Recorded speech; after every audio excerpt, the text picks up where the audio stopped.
All right, we are live. OTNG Session 59, Fabled City of Brass. We've got Ethan, Peter, and Mike. Nils will join us shortly. You have a cold, Aaron? I do. Yeah, I sound a little better than I did this morning at work. Everybody's like, "Oh my God, what's wrong with you?" It's like I can hear the bass in your voice is just reverberating a lot more. So I'm sharing OTNG roll 20, right? Perfect. We are live, WDCC, bringing you all the hits and action from the swinging sound of the 70s. Yeah. With the bass boost on.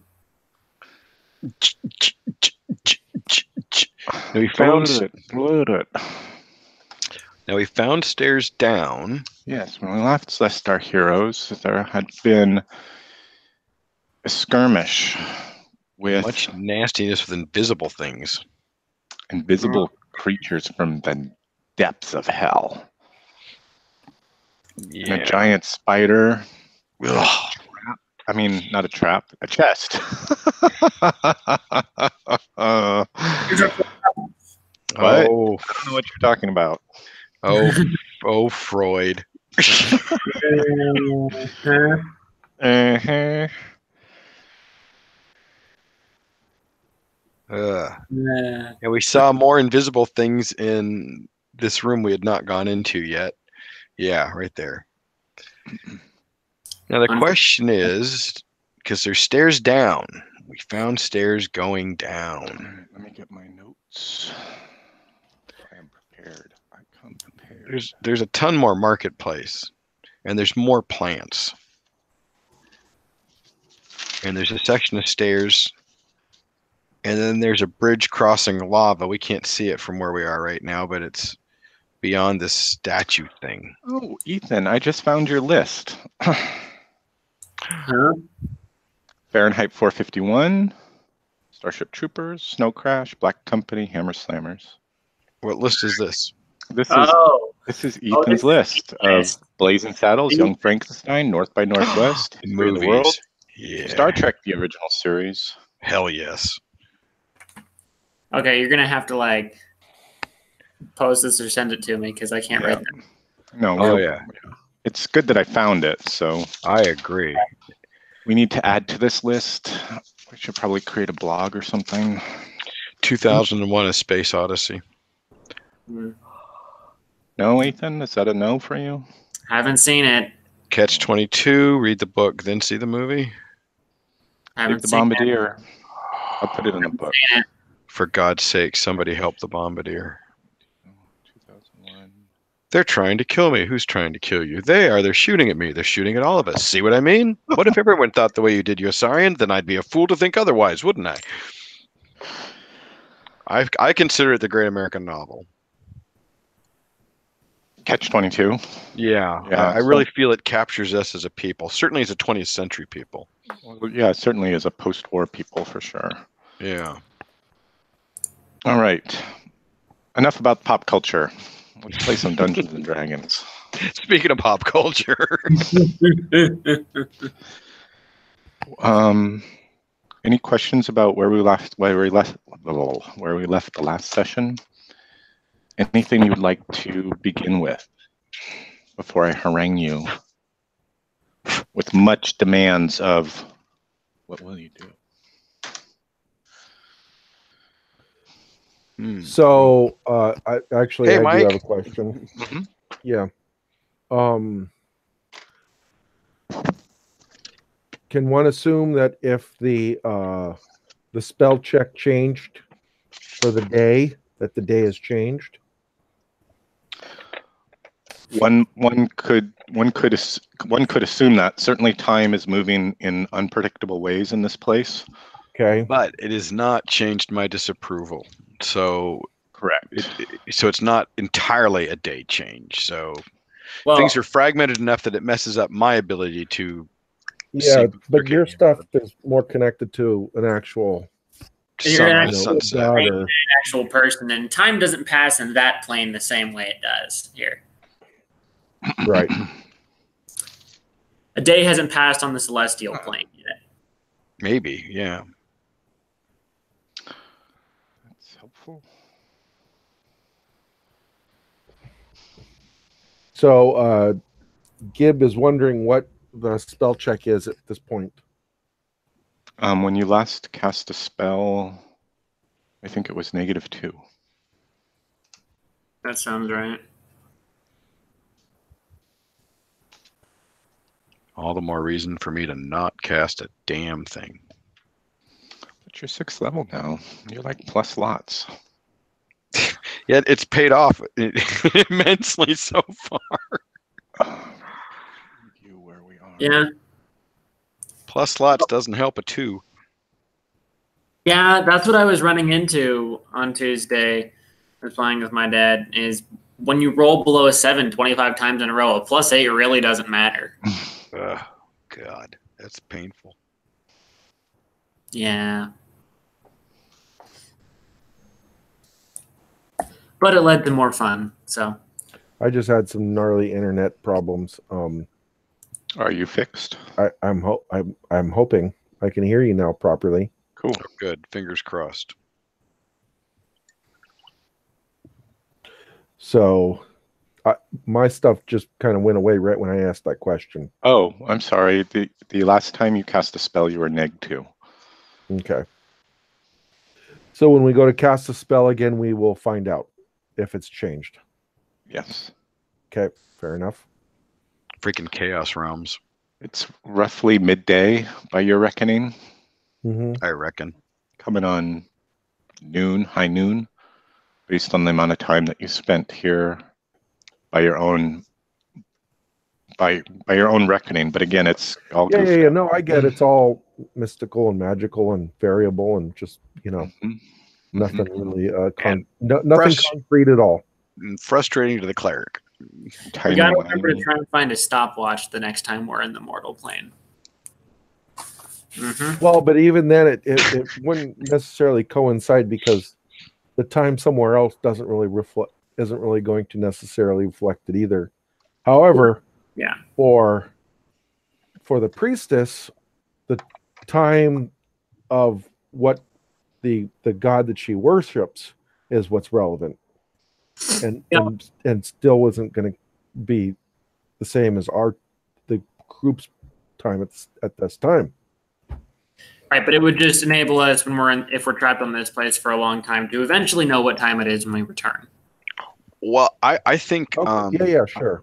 I see it with what's going on with me right now, sort of like trying to watch video with a crappy internet connection that keeps pausing and cycling. Right. And so that's how time is passing for us. And so my connection to my goddess is doing that. So it's really, yeah, I see it so as it's speeding up and slowing down. exactly. Or it's doing something that's not necessarily, it's not consistent to the outside Exactly. Yeah. existence. Yeah. Right. And it's the variable is unknown and should be unknown, All I know is we need one more decent eye object that catches our eye and getting the fuck out of here. Then again, the City of Brass we just entered, and it's a fascinating concept. Yeah. So Gibbs not necessarily ready to leave either, though. So We'll leave you here. exactly. Helridian was willing to stay behind in the gates of Gan and look for the weapon all on his own. Yep. Oh yeah, until he got turned into a monkey. See, that's what you get for planning to stay behind looking for a massive destructive weapon. I'm not judging, I'm just saying. Yeah. Okay, so I think what the discussion was last time was that whether to keep on searching this top level or go downstairs right now. Mm-hmm. Because there's a gate with it's like a wall and turret on the other side. I can't help but think going down's not a bad idea. So to the west of you, there are more of these kind of storehouse and buildings. You can sort of see their rooftops kind of extending off into the west there. Mm-hmm. To the east of you is a big tower, that juts up off the castle walls. And that's this thing, right? That's the storehouse where you fought the. Okay. Oh, here's the tower. This is the edge of the tower. Yeah, that's there. You can kind of see the edge of the tower. Right There's a window, sort of a one of those arrow slits you can see high up in the tower. I'm sure nobody will shoot at us at our arrow slits. That doesn't happen here. It never happens. So what's the group think? Go down or go over to the Gibbs inclined to go downstairs. I am too, but what we did not do, because we just stopped here, was see what these plants were. No, we did. Oh, did You we? may have. Let me check my notes for you. These have the big date-like things that Gibbs got an extra strength. Oh, okay. That was these. Okay. And one bite or one eating of it gives you one day's yes, worth of they're strength. They're big figs. Big figs, yes, big not dates, figs. Newton. They are figs, yes. Yeah, dusty blue, and inside they have a rosy purple jelly with seeds. Figgy. Yeah, definitely save and dry some seeds of these things, because, like I said, when you retire to your wizard's tower and want a wizard's garden, this is the kind of stuff you want to grow. Yeah. So are we all? It looks like. Hammy, make a luck check. Oh no. Oh, by the way, you will tell me if his luck changes, though, right? Yes. If you guys have an opportunity to do recovery stuff, I will let you know about that. Okay. Sure. Fantastic. We would do like a camping session like we normally do. Okay. Okay. Come on, Hammy, because right now he's on a 12. He can do it. He can do it. He can totally do it. Unlucky Hammy. No, he's not going to do it at the moment. Yeah, he's a little distracted. Okay. So this alleyway that dead ends there on the eastern edge of the marketplace is shrouded in shadow by that looming tower above you. There's the huge twisting vines of that fig tree, and in the very back of at the end of the alley, you can see these panels that have like sort of been pulled up and cast aside, and there's stairs leading down into the darkness, that antiquated ruin that's beneath the glass floor of this marketplace. Okay. I think going down is a great idea, Gib. Well, yeah, I don't think we did the luck check pass or do whatever it's going. Mm-hmm. Oh, okay. Interesting. We're not dead. I think that was to notice. I think that was to notice something or find something. Yeah, yeah. Right, correct. That's what I would assume now too. What will you do, Gib? I think or Hammy. Well, yeah, I think Gibbs up for going down. What about Horace and Cindella? We can go down. And I think she should check for traps. That is certainly part of her reason for being. It makes her happy. Are you going to move up there and spend some time checking for traps, it sounds like? Yes. All right. That is indeed Cindella's plan. So the panels that were brought up, they're clear as well? Or they were not clear? They're kind of like these weird wooden panels. Go ahead and make a luck check, Cindella. Okay.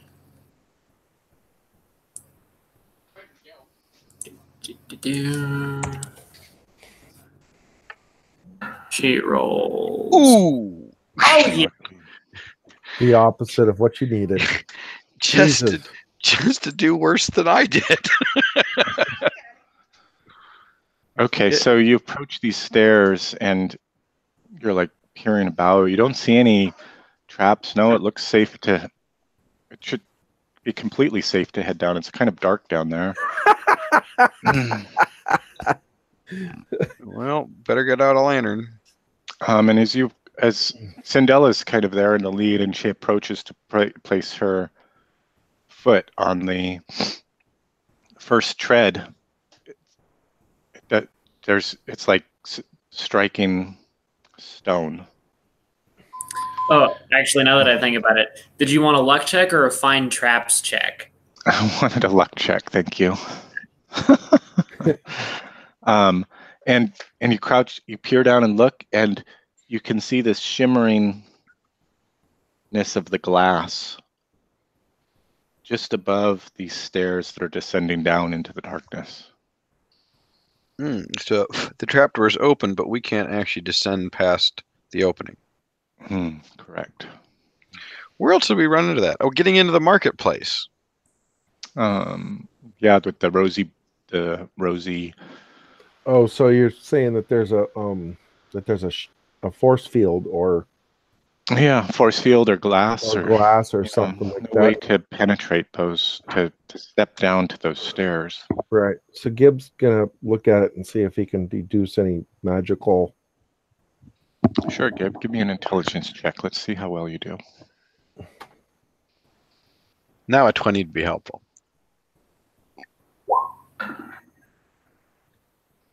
That was my luck check. I want it back. Gosh, darn it. So close. Kind of like a 9, So I'm guessing, right? With your you have probably an intelligence modifier +1. +2. Oh, okay. Because he sat on a golden couch. Yeah, when you come up after Cinderella's been, searching for traps and getting ready to descend this, and realizing that there's some sort of barrier in place, you walk up and realize that those stairs aren't there at all. It's a mirage. Oh! Interesting. Very interesting. We just It's a magical mirage. Somebody played us. Well, There's a lot of this do? illusion stuff going on. Is that what Gib deduces, that it's a magical mirage? Yes. Okay. Mirage of Interesting. magic. Now you see stairs. Now you don't. And when Gib points this out to you, the rest of you, it slowly fades from view. Huh. And Oh, that's why there weren't any traps. Because there weren't any stairs. Okay. Exactly. So did the pieces of wood that were pulled up, are those gone as well? They are. Interesting. Deep down inside, Cinderella knew it was a mirage, which is why she rolled a 20 on her luck check. That's it. Yeah. It was perfectly safe, just not for the reason she thought. You go with that.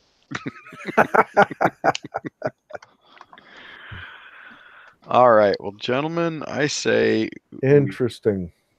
we go further past the fountain and go see what we can see this direction. Get closer towards the bridge in the lava. Yeah. So, or we can Crap. There's gonna be a lot of illusions. I think the giant spider was an illusion, to be honest. well, it was summoned, but yeah, that's a good point.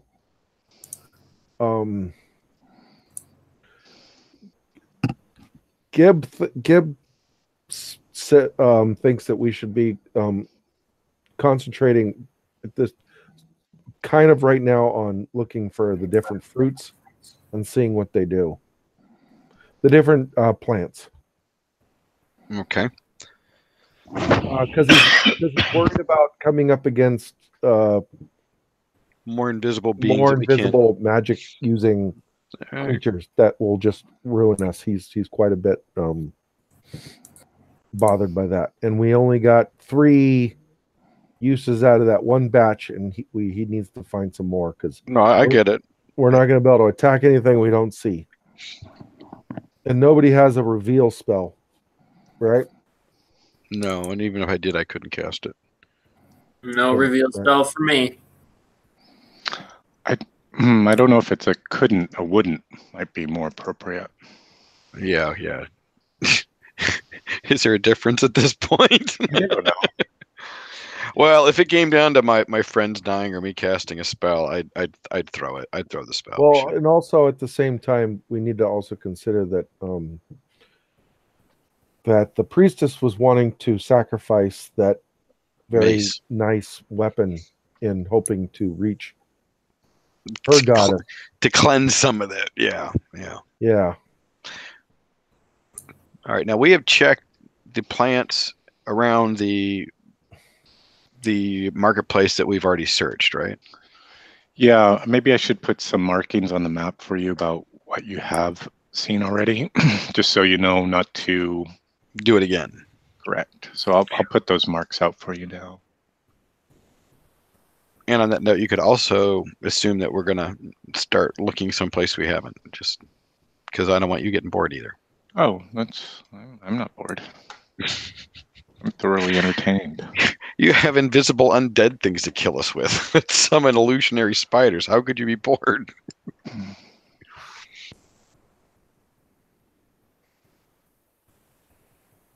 Yeah. All right. I put some green marks out on the map for you about the plants that you have seen, though there are some back in the main courtyard from when you first entered. There are also marks about areas of the marketplace that you've searched, and a barrel of beer, in fact, that you found. Yeah. Yes, and so that that's was all around the fountain. Kind of. Just south So of the the fountain. barrel, the keg was right here. Oh, I can't see it because my characters aren't up there. Hold on, I'm like, I can't see nothing. Yep. That's where the keg is. There's even a cute drawing of a barrel on the. Oh, still there, right? Move Hammy up there so we can see some stuff. Oh, and there's Arcor and Arcort Fenton Mud. There's lots of green been covered. Good. So buttons. So Gib hasn't searched. I believe that these right here where he's at is potentially considered another growth. Sure, Yeah. these plants that are on the east and west of Gibbs' current position. I'll put a mark out on the map for you.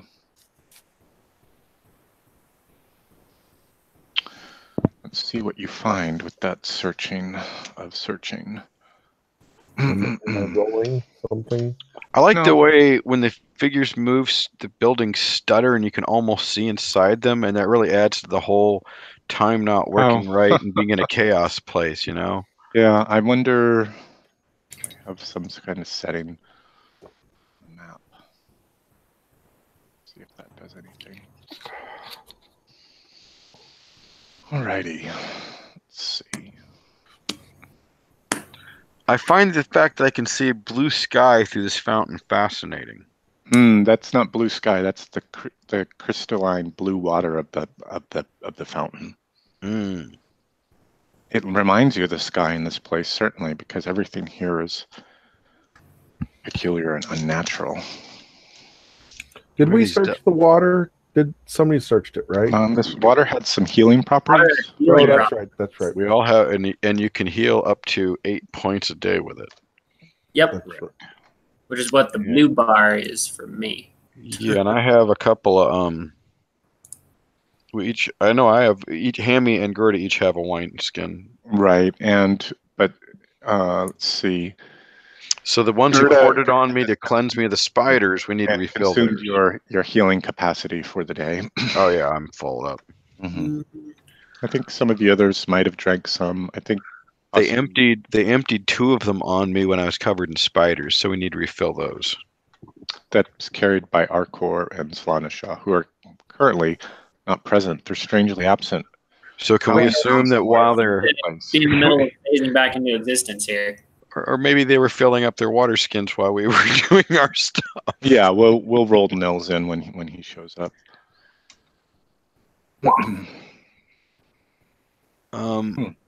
Well, while he's doing that, I think I should search some tents. I hate to waste our time. Okay, let's do the searching of the plant first. The plant. It does take quite a while to search the tents for anything useful. But I think I had figured out a method to do that.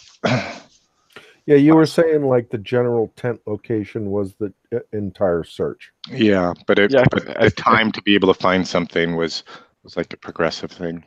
So these are you find here on the pillars that lead to this this section of the marketplace, the southern section of the marketplace, are covered by twisting roses, and they're dark red, and they glow with a deep fiery light within their hearts. By the way, Gerda's hanging out with Gib because she knows different things about plants. Sure. And but Hammy's the one doing the searching in the tents. Okay, Hammy's out scrabbling around in the tents. I love it. Well, you know, it's his thing. Sure. Is that a door that's right next to there? Yep. And there's double doors just on ahead of us too. Anyway, so Gib's going to take out his dagger and very lightly poke at the he takes his knife out and very gently just kind of moves the rose. Doesn't like cut it and uses the flat side of the blade just to see if what's Sure. I can picture this wonderfully. Why don't you give me an intelligence check? DC 12. All right. Yeah. So you can see these roses glowing like, and what strikes you right away is they're like glowing like red eyes in a cave. And you realize that if you were to brew a tea from these roses, it would grant you an ability to see in the dark. Nice. Gib's going to become a potion master. He might. So Gib shares that with the group, of course, and then goes to. Does he think how many roses he needs to make a couple of tinctures? You know, like. Well, let's see here.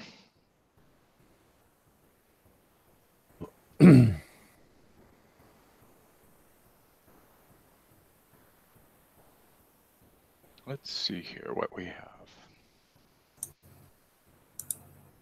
Very bad, not good. Let's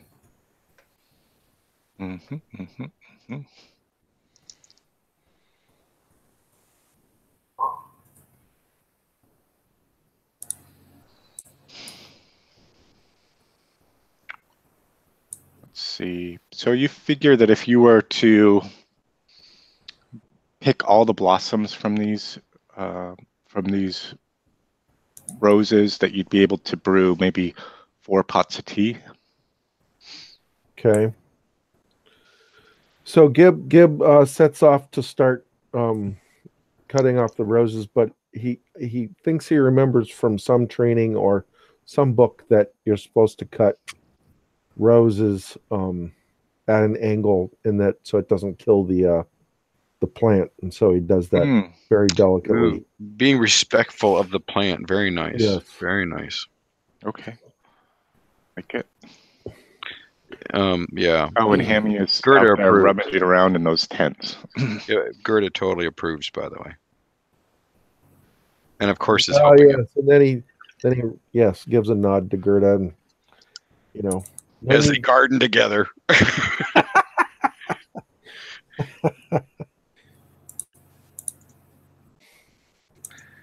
Somebody drew a blue line. Was that me?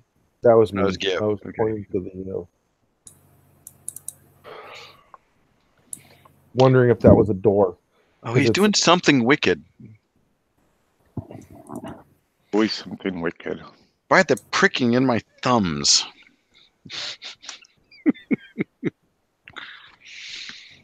Couldn't resist. I love that. All right. Hammy, give me a luck check. Okay. I think what I mean to say here is, Hammy, make your luck check. It's weird. Whoa. Good. Can you guys see that? What's that? that little sub. Oh yeah, there's some sort of update for Roll20 where the die roller got changed. I don't know anything about it. Interesting.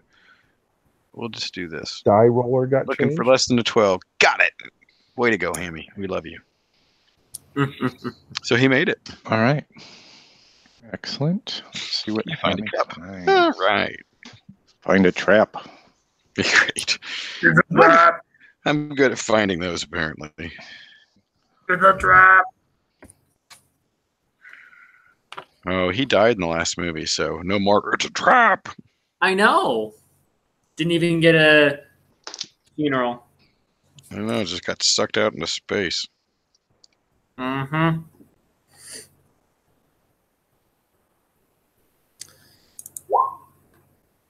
Whoops. What did I do wrong? Nothing. Oh, thank goodness.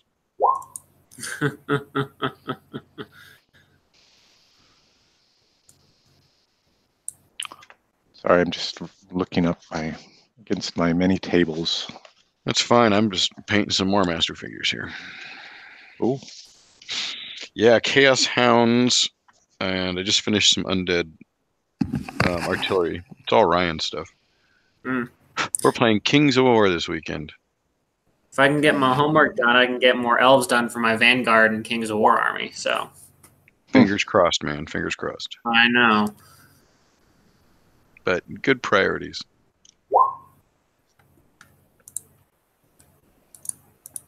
oh, you find a ring. Oh, man, you know how halflings love rings. Mm-hmm. Don't put it on. It's got a huge pearl in it, but it's sort of set into the casting itself, so it's not raised. It's like Yeah. embedded in the soft gold. Ooh. All right, that's a searched thing. Look, guys. Look what I found. Oh, I remember how I was doing it. Does my go off and the sign of magic amulet go off? That's different. That's Nils's game. Damn it. Maybe you could have the wizard or the cleric look at it. Absolutely.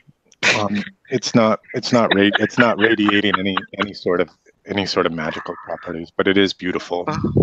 I'm sorry, you're right. That is Nelson's game. Hard to keep them all straight. Yeah. Mm-hmm. I play clerics and too many of them. I'm tired of clerics. Gotta shift. You gotta go with the new motif, man. Well, that's why in the other games that we've been playing, like when I played the one at the con, I definitely played a warrior, but no, because I like to devote myself to one cleric, and that's Gerda. Hey, Nils. Hey. How are you? Here. You made it. Welcome. We have I found a magic ring. Yeah. a couple of things to share with you. The party explored the alleyway that led back in the south east of the marketplace there. Mm-hmm. It was shadowed by this looming tower high above you. And there were stairs leading down into the depths beneath the marketplace. Mm-hmm. But when you upon closer inspection, was all a mirage. Maybe it was cast here to lure you into this place. I think somebody's playing with us. Mm-hmm. I am. Yeah. Let's see what's going on here.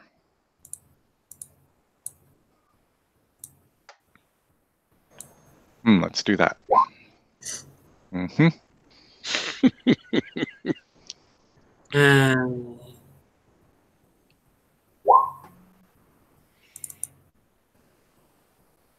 All right. So Gibbs gonna say that instead of exploring into anything right now, he'd still like to go and look at the other plants in the somewhat immediate area before going indoors anymore. Okay, Hammy loves this idea because we keep running into nasty shit indoors. And so there's not much left as far as on this side of everything goes. He thinks, but he doesn't remember if anybody looked at the pillar that was over here. Which pillar? The one that he's now by. It was the pillar that when the initial fight came from. Sorry, I'm a little zoomed out in the map. Could you pin your location for me? Sure. Oh, up there? Yeah. Oh, right there. Where? Here? Are you? You're up there? I Yeah. have no idea where I am. Who's where? Here, I'll show you where he is. I can't see nothing. Oh, that's because you're not up there. That's interesting. I love it. Are you over here by the dead things? Yeah, by where you had the first battle with the pinky fleshed demons that I painted blue mistakenly. There, should have just made them. In the fiction, I should have just made them blue. But You know, I'm going to leave Hammy over here by the fountain and move Gerda over here. Maybe we can see more now. I kind of figured that the blue was kind of like the genie-like blue, anyway. Yeah, so, yeah. I was So I- going with it. okay, they're blue now.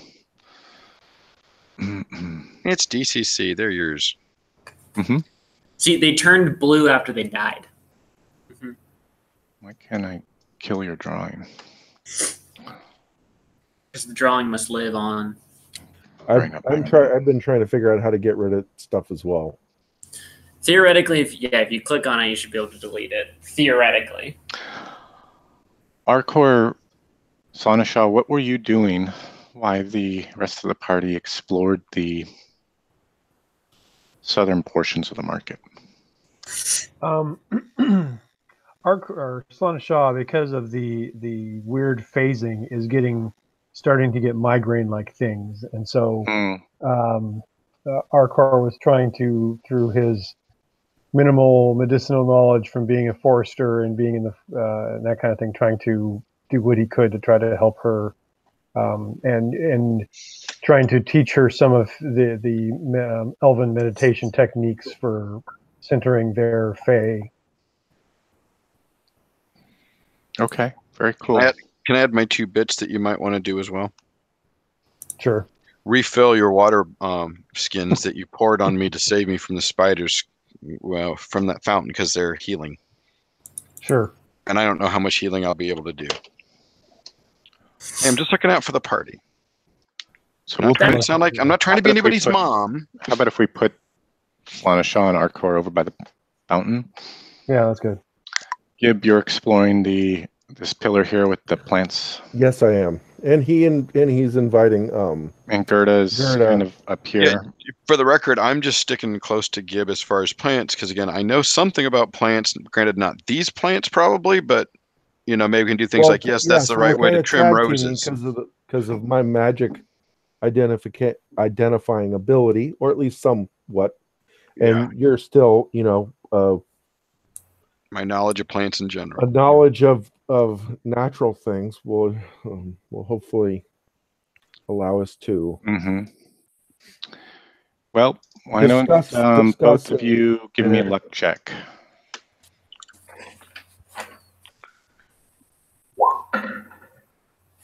Oh man, who is that? Oh, that was Gib. That was nice.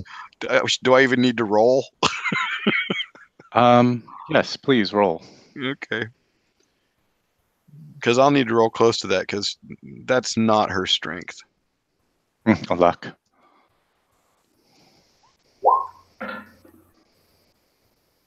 Not that far off.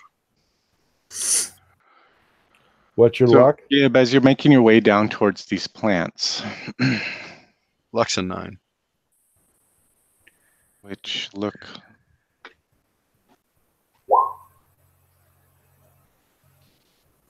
except something you've never seen before.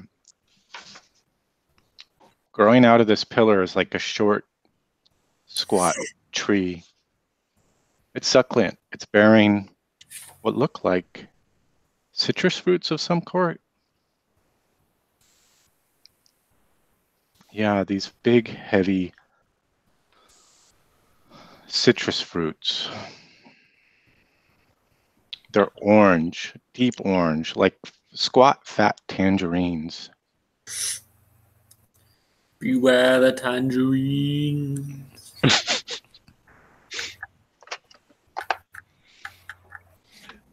Give Gibbs a big smell to the area, and not necessarily putting his nose up on any of the plant, but gives a smell test of the.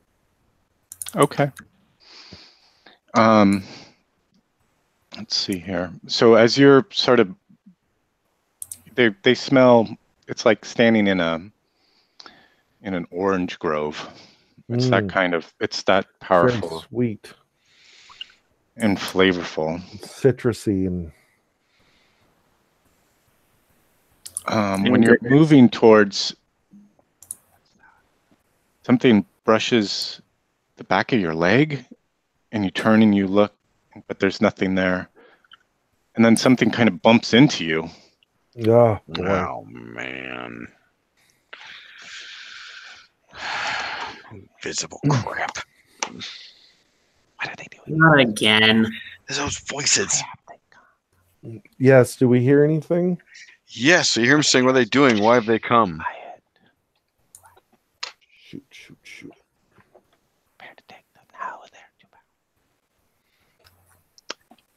We come in peace, whoever you are, says Gerda.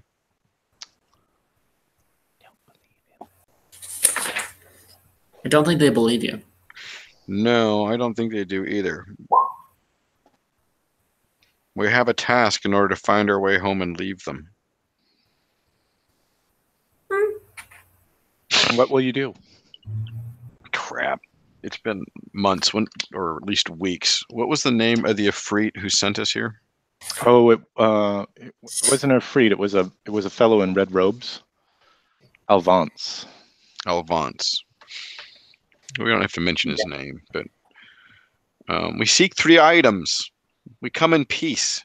We must bring 3 items back so we may go home. They hold many items. We don't know what they are.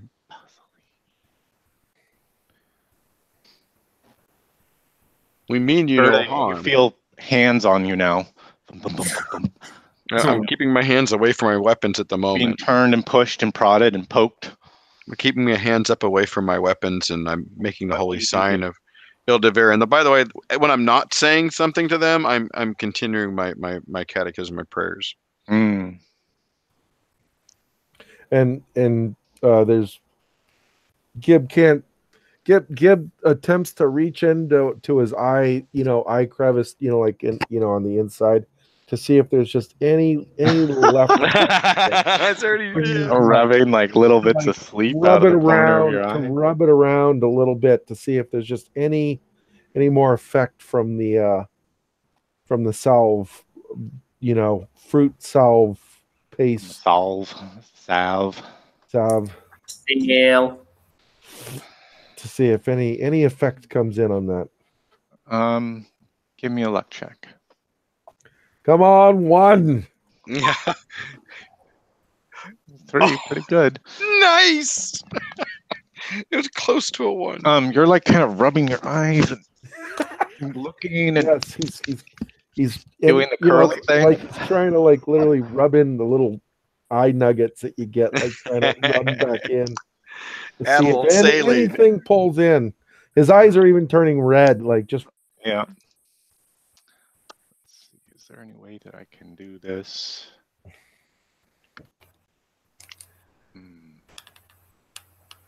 Just say no. Yeah, I thought it was a pretty good idea. It is. I think it's a great idea. He doesn't have to. I got an idea here. Uh-oh. Now we're in trouble. No, I knew what he meant. He was thinking about how's he going to do the lighting. Mm-hmm. I thought it was about how he was going to kill us with the dragon. Oh, no, he already totally knows how he's going to kill us. Oh. Let's see if I can do this. I gotcha.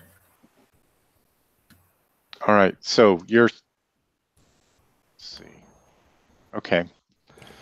While Gib's doing that, what are the rest of you doing? Where's That's Gib great. being This eaten? is Where's awesome. Gib being eaten by plants? Oh, where am I standing, by the way? By the pillar, right? Mm-hmm. That's Gerda right there. Yeah, okay. Well, you know what I'm doing. I'm standing still and trying to communicate with these guys. As Gerda always does. That's her Mhm. thing. It is her thing. Are you seeing anything yet on the map, Gib? No, I'm not. No, if you're talking about where I'm at, no, I do not. Because I see nothing on the map. See nothing? I see nothing!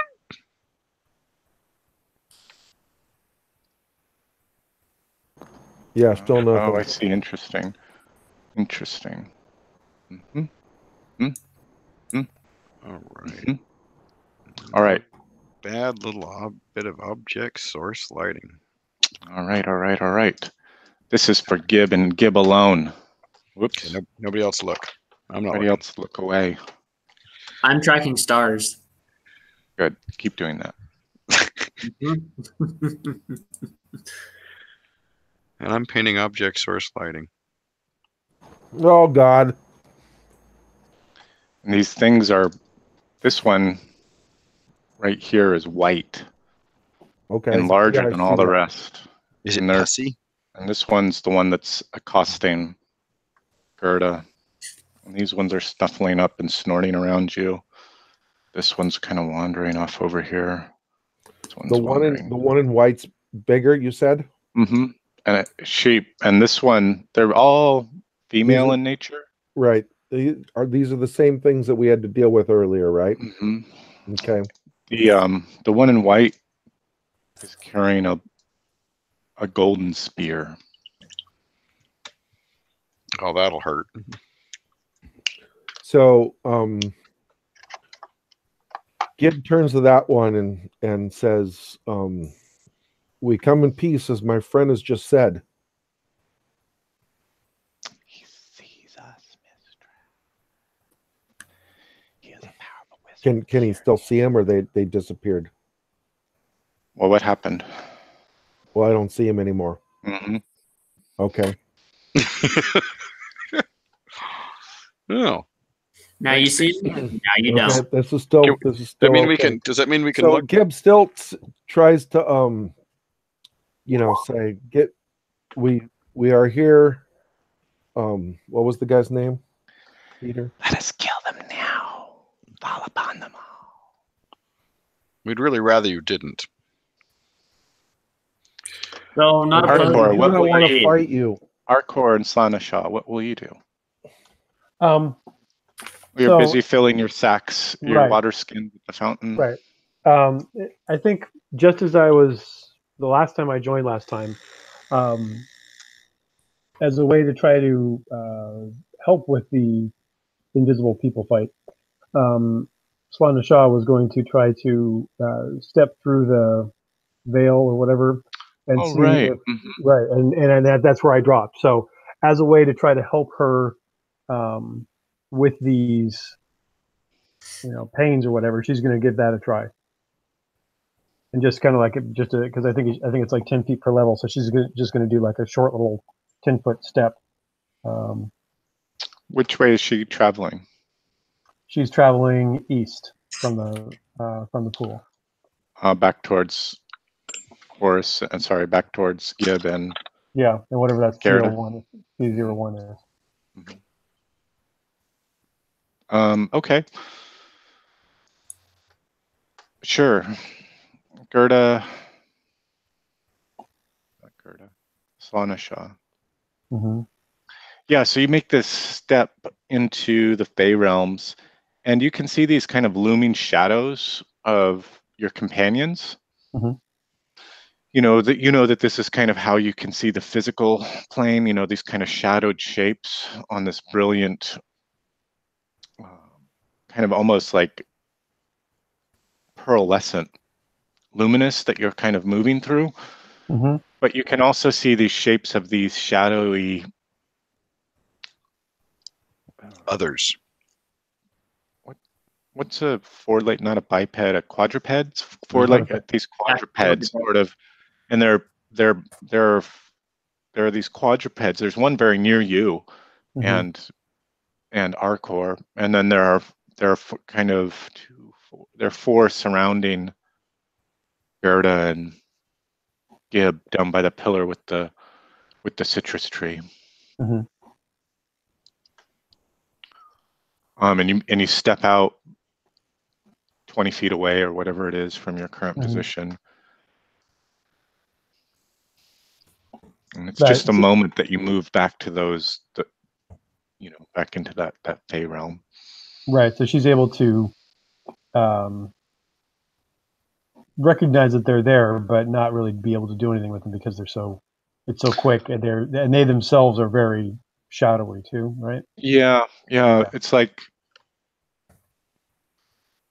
would be like if you were at the theater and there was a big, there were people behind the screen, and big lights being projected on the screen, and they were like shadow figures behind the screen. That's how you see them.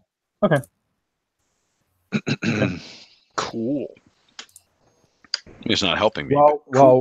While Gib is trying to parlay with these saw, he's going to as best he can reach back and grab one of the fruit and eat it. Oh, you're just gonna eat it? Yep. Okay. The strength fruits. The strength fruit or the fruit from the tree? The fruit from the tree is standing next to. Okay. Oh, okay, cool. So Gib reaches back and grabs this fruit and just bites into it, and it's this, it's like biting off the soft skin of a tangerine, and juice is dribbling down your face, and Gib just drops like a rock. Boom. We'll come to Gib in a moment. Oh man, that was not helpful. Horace and Della, what are you doing? Well, we kind of have our backs turned to this whole situation here. We're just looking around, securing our rear flank right now. Okay. You're kind of still off in the marketplace area, making sure nothing's coming up from the south. Exactly. So when we get surprised from behind, we're going to blame our companions. Okay. Sure. Fair cop. Hammy, what are you doing? Well, this doesn't seem like a good place for a halfling. He's gonna, since he's here, he hears stuff's happening. He's gonna come back over here to where Gerda and Gib are talking to somebody. Okay. All right. But he's gonna try to remain non-threatening, though he still has the short sword he took out earlier in his left hand. As non-threatening as that is, blood running down your dry by now. But he's gonna He's gonna try and come back up Gerda because he knows that she can be too trusting. So he's just gonna kind of. All right. So Gibbs just dropped like a sack of potatoes. Oh, and he's right here next to us, isn't he? I'm sorry. Yeah, he's just. Can I go check on him? Sure. He's breathing. It's like if he's almost comatose. Eyes are kind of rolled up into his head. His mouth's kind of open, tongue sort of lolling a little bit. Can I give him a little smack? You want to try to revive him? Sure. Yeah. Nice timing. Wake up, wizard. That's awesome. So let's go. Do this because I love you. So Gib, you hit the ground hard, and you're not in the city of Brass anymore. The sky is not that kind of pinkish hue any longer. Mm-hmm. You're on a rocky plain, and as if the sun were setting. It's that kind of light on a stormy night, with clouds rolling in from the sea. So it's dusk, and you can hear the stormy. You can hear the beating of waves off in the distance. And across this rocky plain comes walking towards you, a woman dressed in sailor's garb. She says, "Wizard, how you have entered into my plane." She says, "Come with me. Stand. See what is before you." What will you do? Can you describe the woman more? Sure. Is she hot? She's got like kind of cropped black hair. Mm-hmm. Her clothing is kind of loose, like loose trousers. She doesn't wear any shoes, and she wears kind of a loose blouse. And around her neck is a necklace of coral. Interesting. Does he recognize her in any way as a No, deity? well, Or sure. Why don't you make a intelligence check? DC 16. Maybe you got a new patron. Maybe you got a new patron. You do recognize her. holy cow! I need to get a book.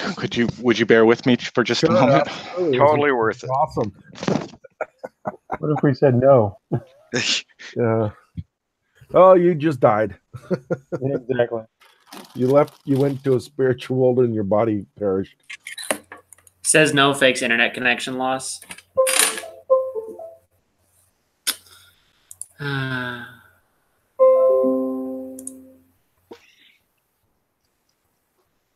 So, Nils, are you painting? No, Mm. I need to start again. I'm only slowly getting back to it. I was gone and sick for a week, so I'm worried that I gave Aaron his cold.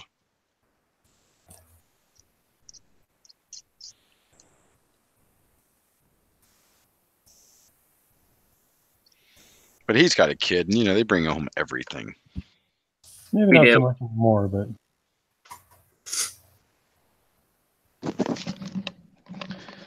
All right. Would you like to roll for me? Since roll a 1d319.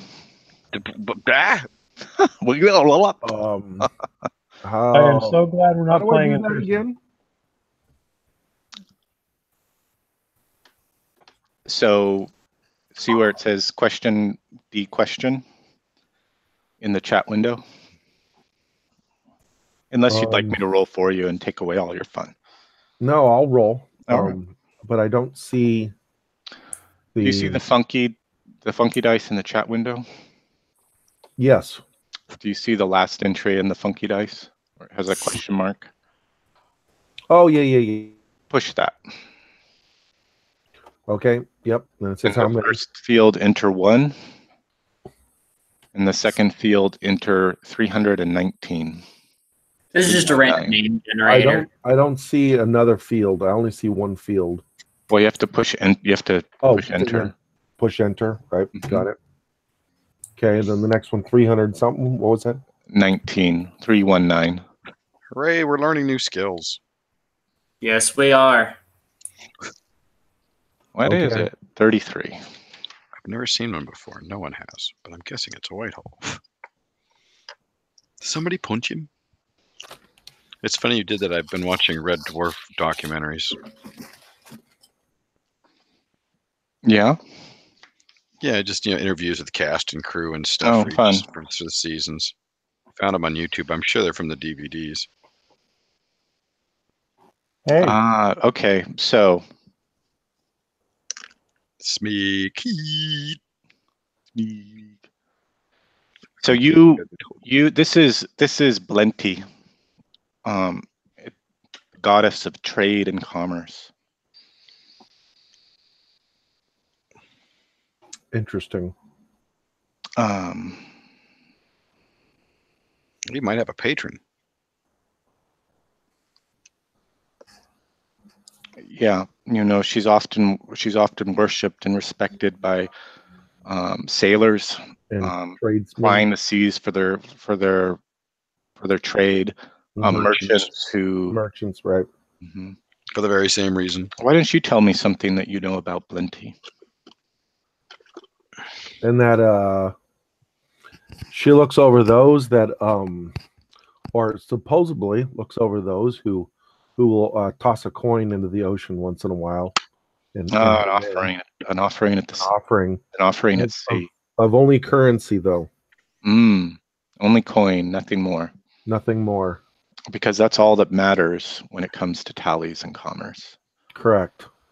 So that's you got us to the bottom line. That she's also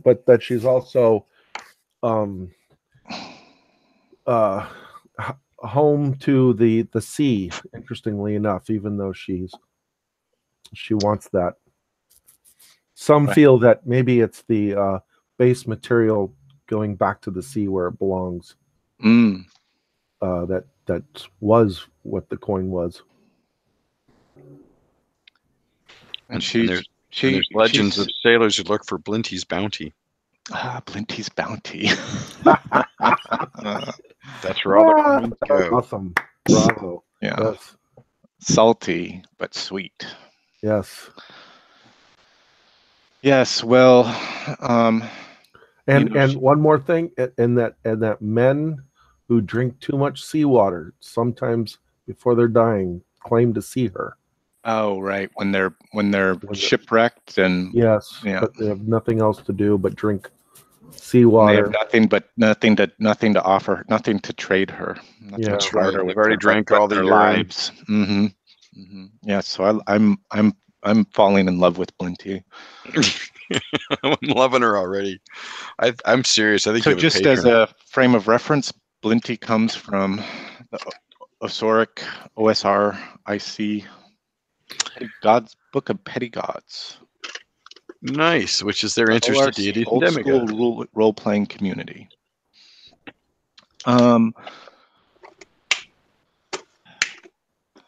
He says, "You foolish wizard, devouring a sultan's tangerine in a moment of peril? What were you thinking? What will you do, Gib?" Gib attempts to defend his position by saying that he was surrounded by beasts that were even more powerful than him, and he had no longer the ability to see them in any way or form. And she waves. She brushes her hand across your face, and a mist rises, and you can see you can see your body crumpled.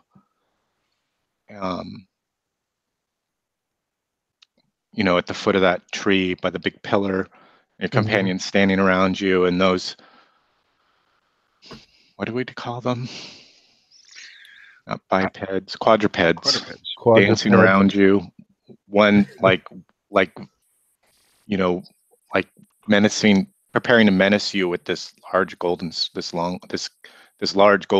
It's not long. It's like a big broad-leafed spear of gold.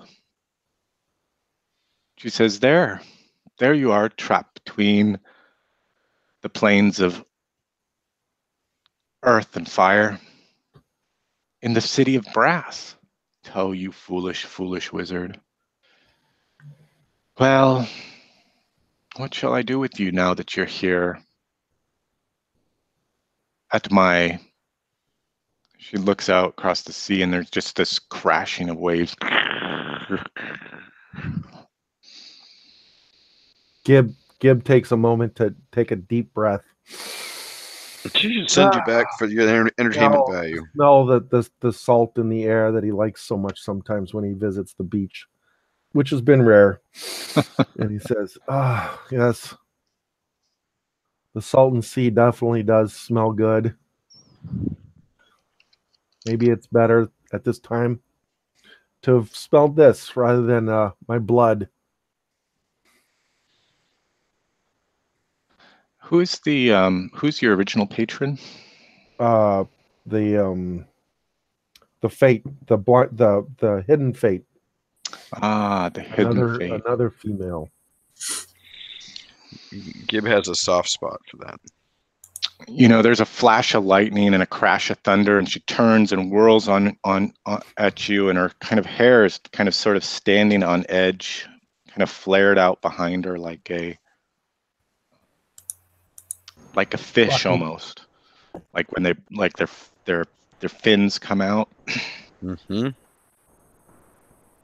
She says, "I have a proposition for you, Gib, wizard, warlock, plier of the arcane arts. Renounce your allegiances to these lawful gods and serve me in all things of flexible nature. Neither good, neither lawful, nor chaotic. An even bounty shall level all scales. I could heal Renounce this servitude to law and the shifting of the balance scales. Level the cosmic balance, and I will grant you enormous power and return you to your companions.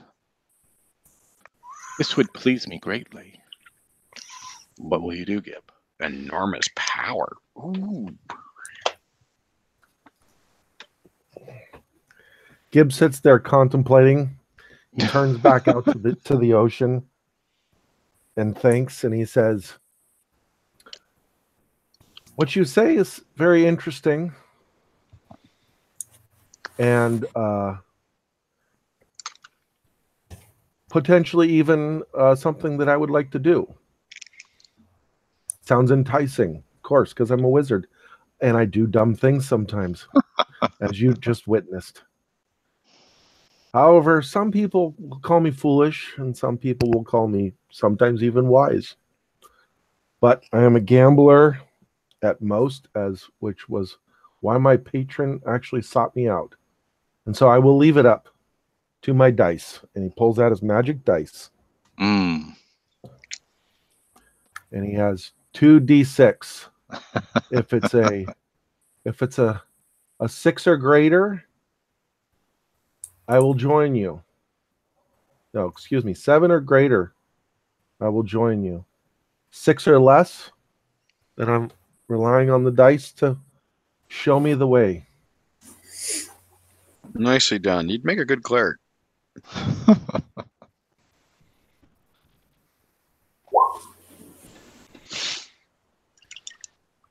Join me. Ah, And she like reaches out to you and just like wraps her arms around you in this big embrace.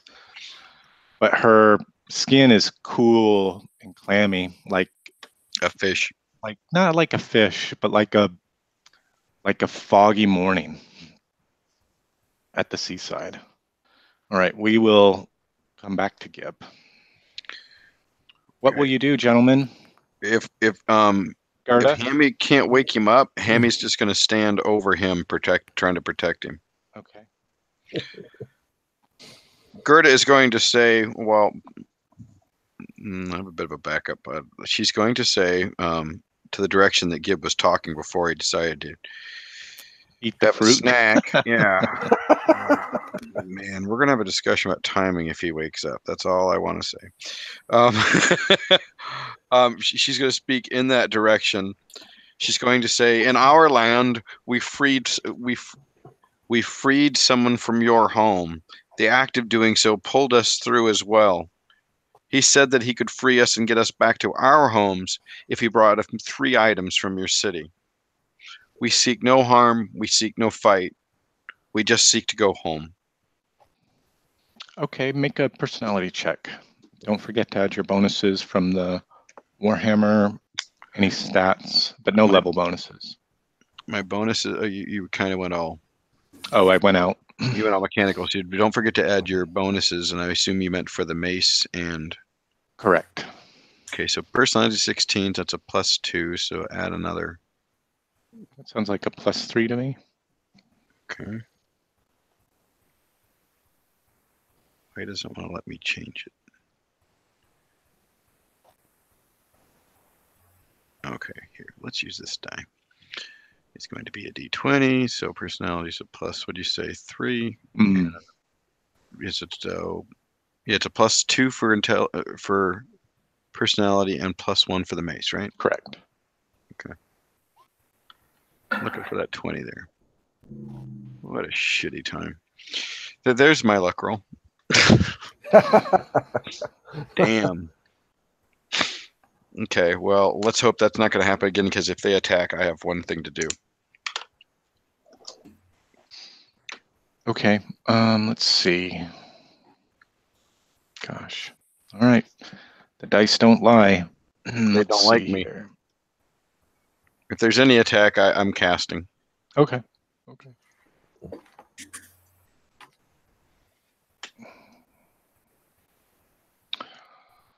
see. Oh, yes.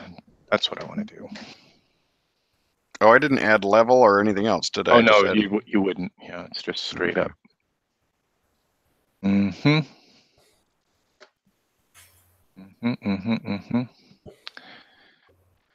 So, you know, probably in change my die color. do you remember in? Oh. Okay. All right. You remember in Star Wars when Obi-Wan Kenobi makes that noise to scare off the sand people? Mm-hmm. Sort of like that. Mm-hmm. And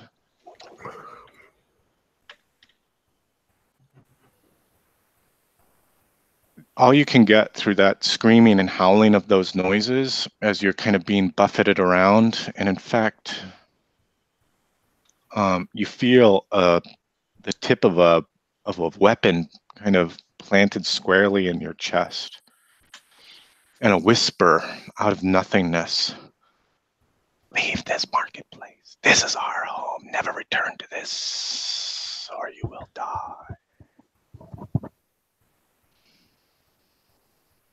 Did you catch that? Yes. Leave this marketplace. Never return to it. It is ours. This is our place. Return to it and die.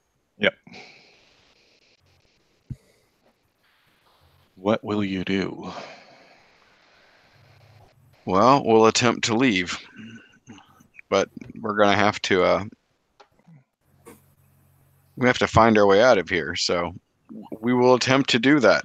Well, is it the marketplace that's theirs, or this whole entire city that's theirs, or? He said marketplace. Mm-hmm, correct. So my suggestion is we head this direction. You could go north, if I'm allowed to say anything, but then again, that You might cannot. be You are separate. You are not persona non grata at the moment. God I'm typing. Damn it! I'm texting you in the chat window, Mike. You might be able to read it. Ah, okay. Yep, just saw it. Well, I would say that this whole section is the marketplace because you see tents pretty much all over it.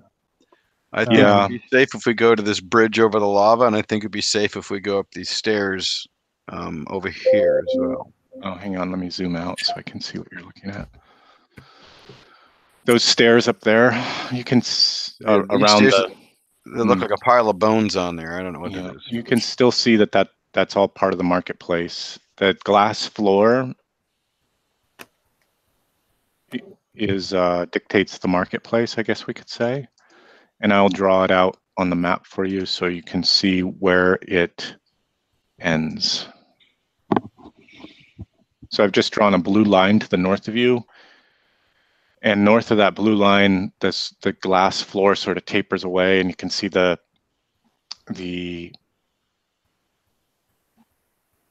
tents and things sort of dissipate, and it becomes much less kind of festive, if you could call this area a festive marketplace. A blue line. Oh, I see the blue line. Up by the bridge, I guess. So we're gonna have to try and either go out through the stairs, or so you could return back to the main courtyard, or you could travel north of the blue line. I say we travel north of the blue line. Or you can do whatever you want, whatever else you want. Right. The one problem with going north to the blue line is we have to probably come back through the marketplace to get out. Maybe. We probably have to return. So that would then cause problems again. We'll deal with that when I come to it. All right. So what outside in the courtyard, there wasn't much direction we could go, was there? Wasn't there? I thought there was a whole other side that we had. There was a gate to the west and a gate to the north. Right. From the main courtyard. Would you like to flash back to it just to see it? Sure, if you don't mind. Yeah. But I have a very bad feeling we need to get across that lava bridge. You guys should be able to see the courtyard now. Yep, that's Yeah. Yes. So from the courtyard, there was a gate to the north Mhm. that At the smaller that you center didn't area. investigate. There was also a gate to the east, and there were the towers looming above you. Mhm. That's right. And this is kind of the area over here where you were, and then this is the area where you found the mirage of the stairs. Oh, but you can't see it. Sorry, I'm clicking you around to places. No, you that, can't see. that, that works. It's close enough. I know what you're doing. Mhm. Well, I have no problem leaving the way we came through the little firewall and checking out this area here to the north, especially. And I think, didn't you blast some of the? Yeah, I think I used some big tiles to kind of like throw it at Oh it. yeah, and like kind of throw it at the. tear- Yeah, you tear it down a bit. threw some tiles at the And there was like the- 3 feet of like room. Yeah, so you could sort of make your way through there without having to run through those fire Mhm. Yeah. gems. All right, what will you do? I think that sounds like a good idea. We will. You're going to return to the courtyard? Yeah. Okay. What do you shall we think, guys? I think that would be the best option. Yeah. Shall we Because bring Gib? I hate to get on that lava bridge and not be able to get back.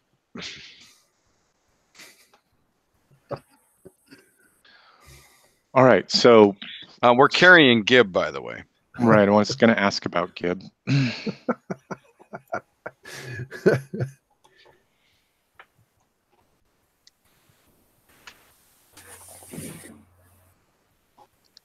Sorry, Gib, I was chatting with you and I forgot about you. No, that's fine. This is all super fun. Let me know when you're ready, Gib, and And like I figure out a said, at way least the to work you back fringe in. now is that I can at least heal you.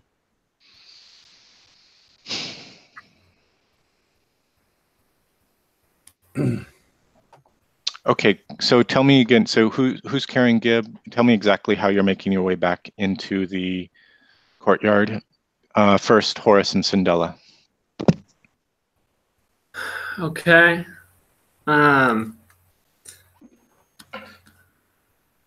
We are at this point. We've picked up that something is going on across the courtyard. What is it? Yeah, sure. Yeah, you're sort of aware that there's been some commotion over here, and I think when you go to check on your companions, you can see like Gib like just passed the F out, at this tangerine tree, and Hammy's shaking him, and Gerda's like, sort of looking a little bit panicked. Arakor's gazing into the pool at his own reflection, and Slanishaw just looks wild-eyed and fretful. What will you do? You are aware that you've been told to leave this place too. Maybe Gerda, what would you call out to your companions? I would say they want us to leave. They say if they leave, we're safe. If we stay, they'll kill us. All right. Well, Horace and Cindella will take that advice and heed, namely because Cindella realizes she's dealing with something she can't see, and so doesn't like the disadvantage. Yeah, and I stress the word they because there's a lot of them. Yeah, and Horace, well, he's got to protect his buddy Cindella, so. And they got to help carry Gib. So they will go over toward Gib's body and begin making movements to drag his body to the other side of the curtains. Oh, you're gonna carry Gib, Horace and Cindella. Yeah. All right. Gerda can help, but we can fashion. There's some poles and stuff, right? We can make a litter.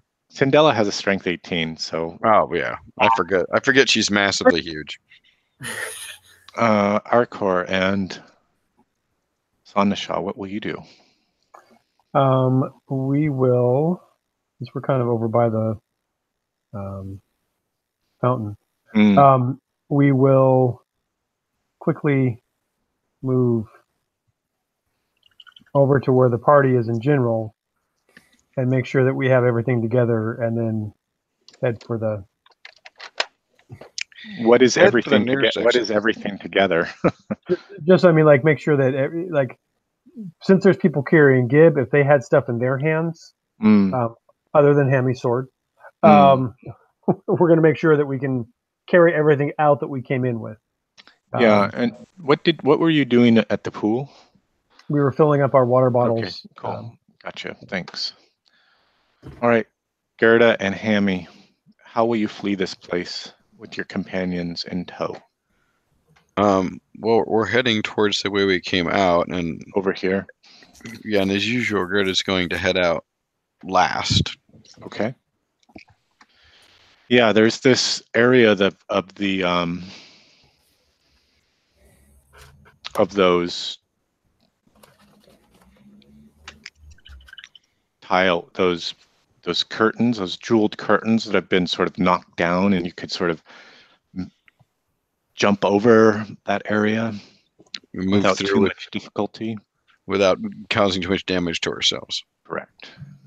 How do I communicate with you, Aaron, through the chat, just to you? You can. I'll show you how. You would type. I'm typing it for you. /W, and then my game name, Aaron BC. That's a whisper. /W is a whisper, and the name of the player who you want to chat to, and then your message. And I've given you an example. Okay. All right, guys. So you make it. Anything else I need to know about? No, I'm I'm just bring glad I all didn't of have to cast you word of command. Up here to the stairs, and obviously Gerda is going last. I think I have. Oh no, I need Arkor and Slanishaw. Wait, where'd they go? They were kind of by the... Oh, I moved them over by the door. Oh, okay, cool. They're not waiting around. And they're like, we're out of here. I'm just gonna grab it. I'm just gonna copy and paste all of you guys into the next map, because that way I It's can keep easier. your same vision credentials. Oh, good idea.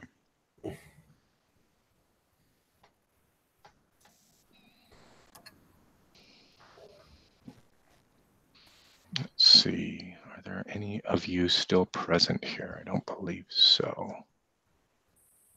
Oh, there you are.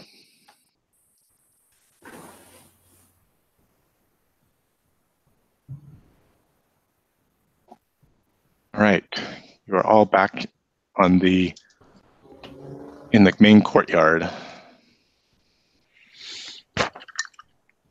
What will we do? The fire has gone out around the fountain.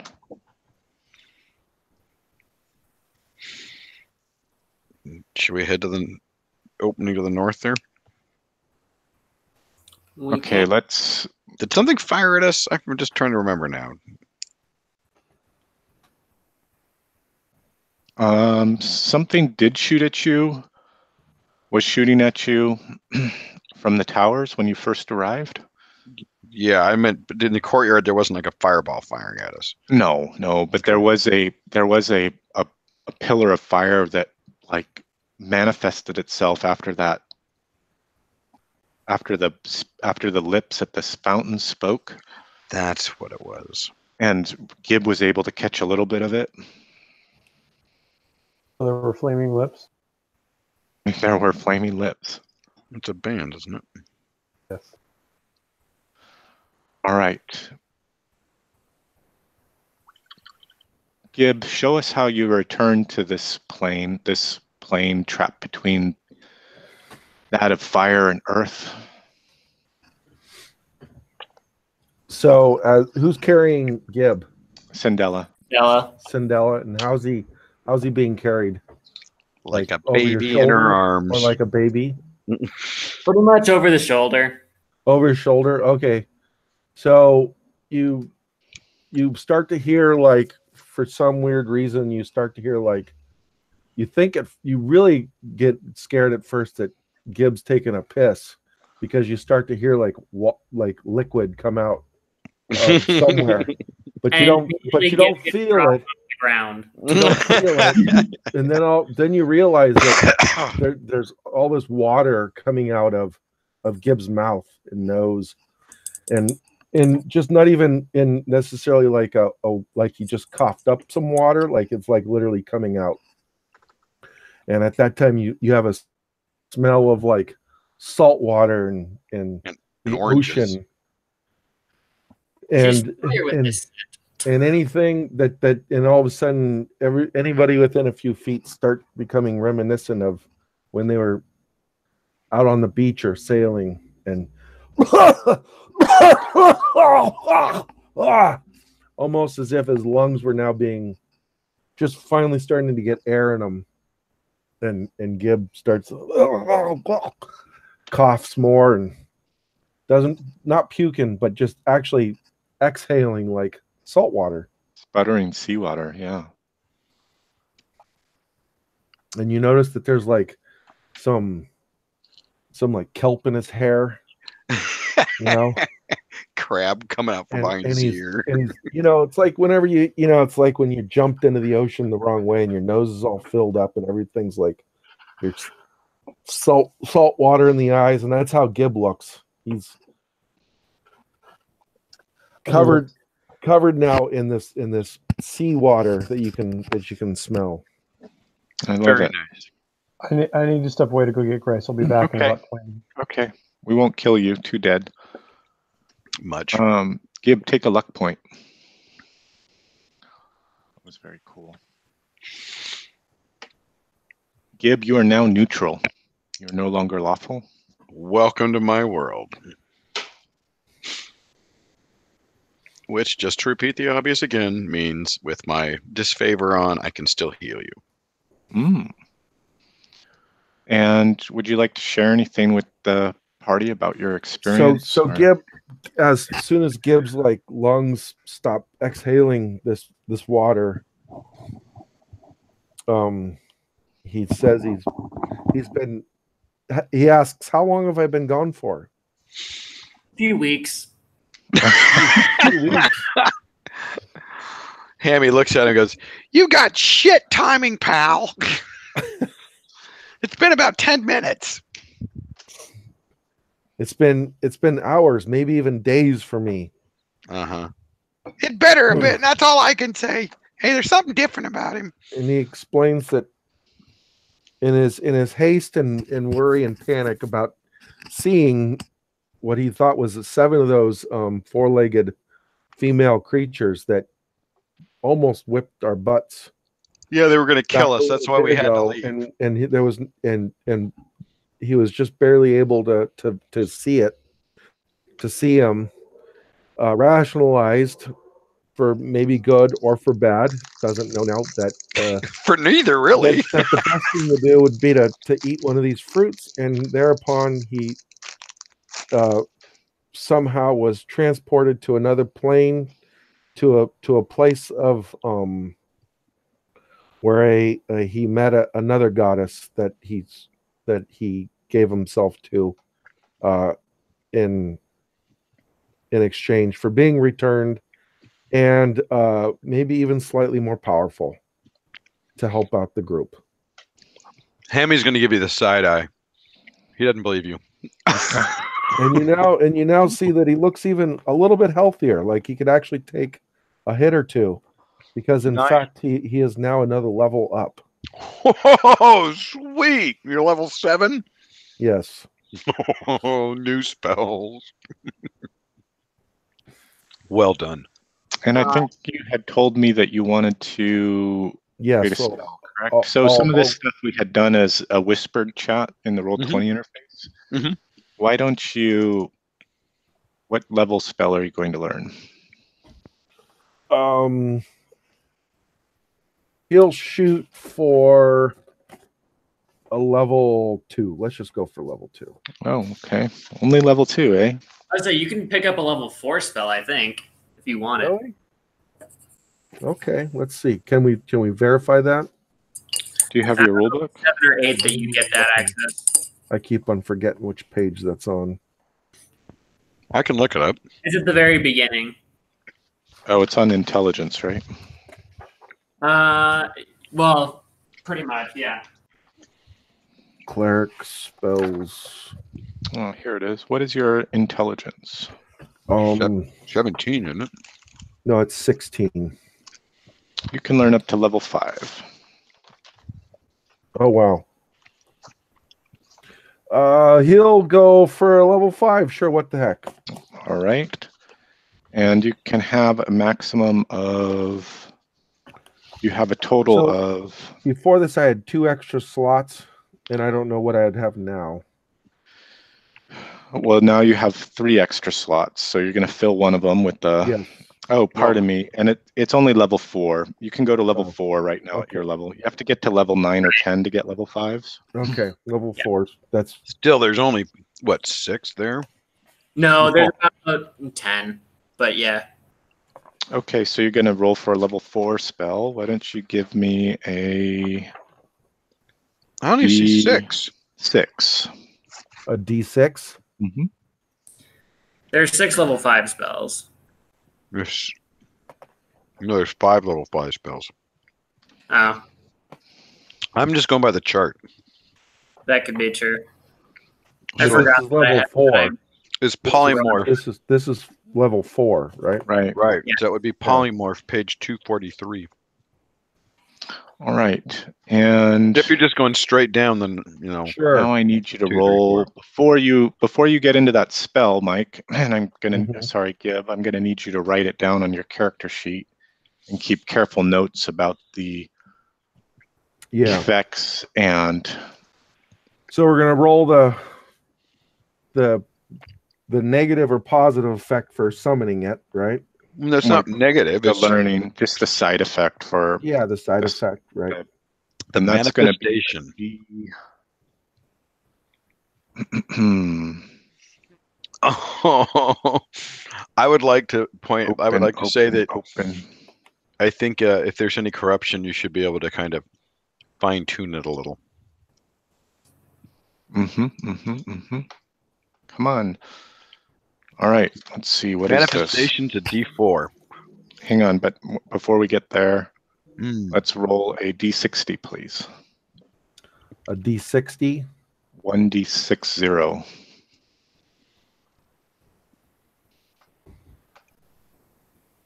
So that I'll have to create, right? Mm-hmm. With the funky dice. Yep.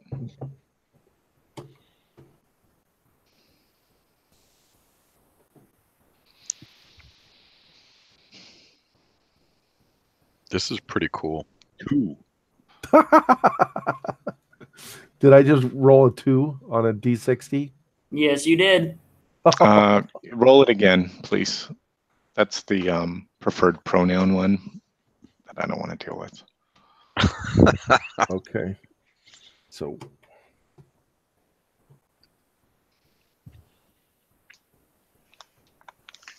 it's coming up blank on my. Oh, there it goes. 37. Takes a long time to roll 60 sides. It's like that 100-sided die. It just keeps going. It's like a golf ball. Pretty much. This spell is cast at +1 die shift up. Wow. If you have forgotten all other spells. Oh. That's for the day or altogether or? That's for the day if you've forgotten all other spells or choose to forget them for the day. Okay, fair enough. Yeah. We'll call Demons it that. lie in wait to assassinate wizards who have few defenses. So be careful about using this to cast a long ritual. Interesting. So you need to capture that as a note for this new spell, Polymorph, which is on page 23 now. No, 243. Sorry, 243. Let's leave the manifest and the Mercurial alone until we actually cast it. Sure. Mm-hmm. All right, gentlemen, what will you do?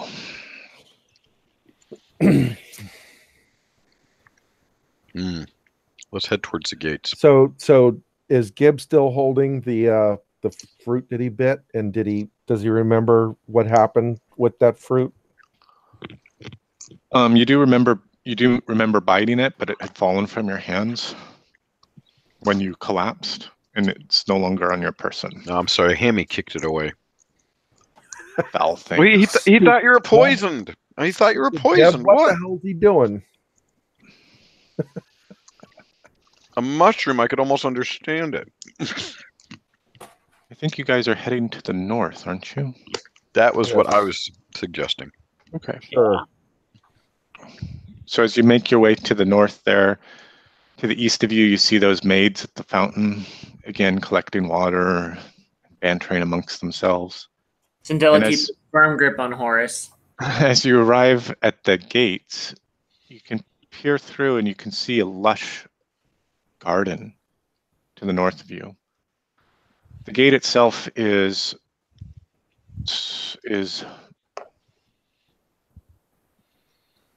presided over by two squat towers. They're really more like turrets. Oh, and crap. then two sturdy gatehouses to the east and west. You can see another one. You can see another gate off to the east. And obviously the way that you had arrived here in the City of Grass through the great gates of the Gilded Bird. Shall we go up and examine the bars? Sure. Mm-hmm. Hope it's not another fire curtain. Let me get there.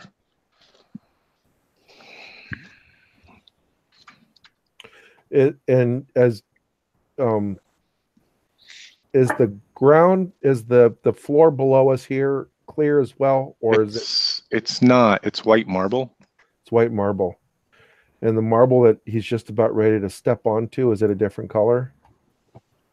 Or is that just that Gibbs just about to step onto? Yeah. Or is that just shadow?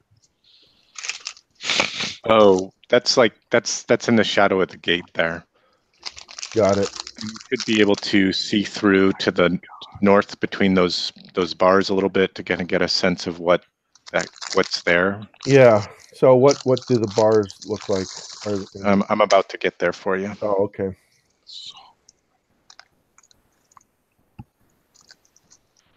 All right. Yeah, there's this bizarre script that arches over each of these gates. It's sort of softly glowing in this sort of green iridescence. And it's on like a tapestry or something? No, it's like kind of carved into the stone above the gates. Oh, okay. And, peering between the bars of this elaborate gate, you can hear a cooing of throaty creatures that skim and flutter and skittle under this fantastic botanicals to the north of you. So Flowered tendrils shush this place into quiet, colorful tones, dulcet and syrupy. How long have you been standing here, Gib? Your cheeks are misted with nectar. Suddenly you notice a golden bell with a rope hanging down at the gate. Just as another breeze rumbles the blossoms before you. Where's the bell? It's just to your, it's just there in the entryway of the gate where you're standing. Okay. And he just got that nice botanical smell from the garden yonder.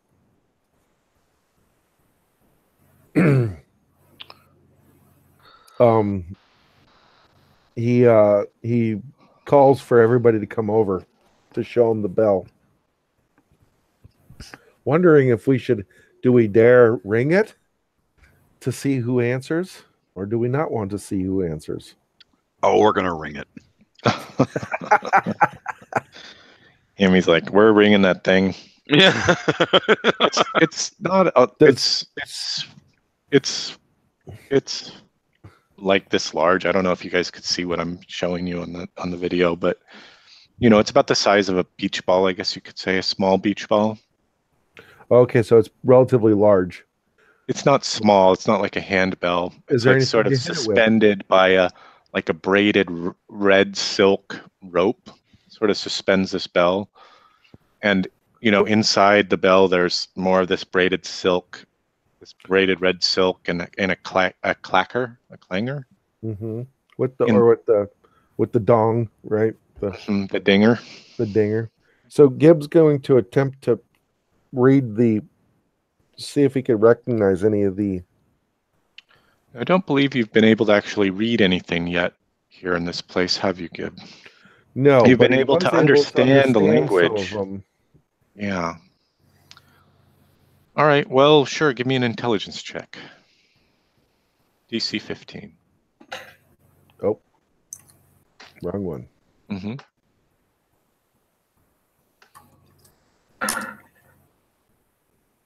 Yes, you can read this script. In fact, you know that it fits nicely in your tongue when you're kind of rolling those syllables and around, very much in the language of this place. And here it says, in this big arching script, the Garden of Alakoan.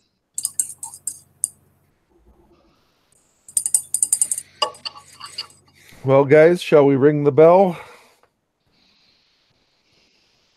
You know my vote. Did Slana and Slaanesha and They're getting picking the kid up. he left. He had to go. Yeah, but he'll be back. Maybe we should take should we take 5 minutes and get Sure. some drinks? Sure. Okay, let's do that. Excellent. Let's take 5 minutes. Thanks. Taking 5.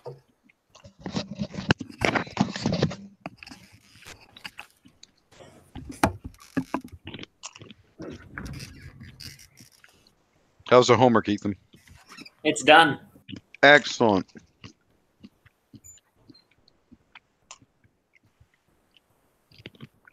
So now I'm updating more of my miniatures in the proper paint scheme. Very good. I finished my object source lighting and a War Master unit. Look at that.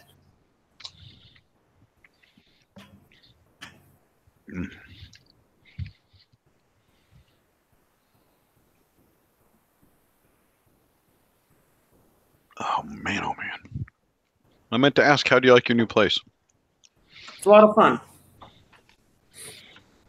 Nice and spacious. Yeah, I never hear a roommate in the background anymore, so. Yeah. And I'm not complaining. I've had plenty of roommates. You game with many of them, so.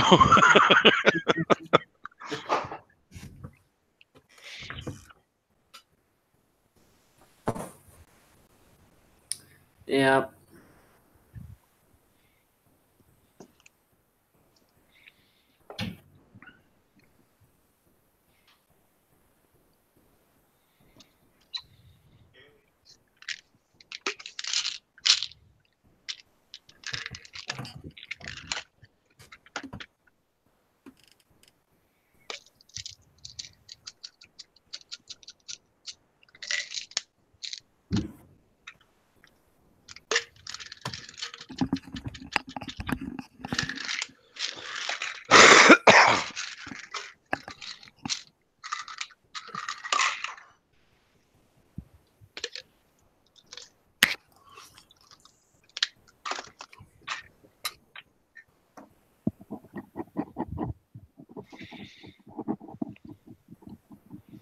Goddamn invisible quadrupeds. They do like to run everything, don't they? Yeah, that was a pretty terrible place to be in.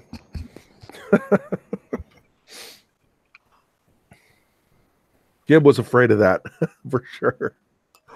So I chose wisely then, huh?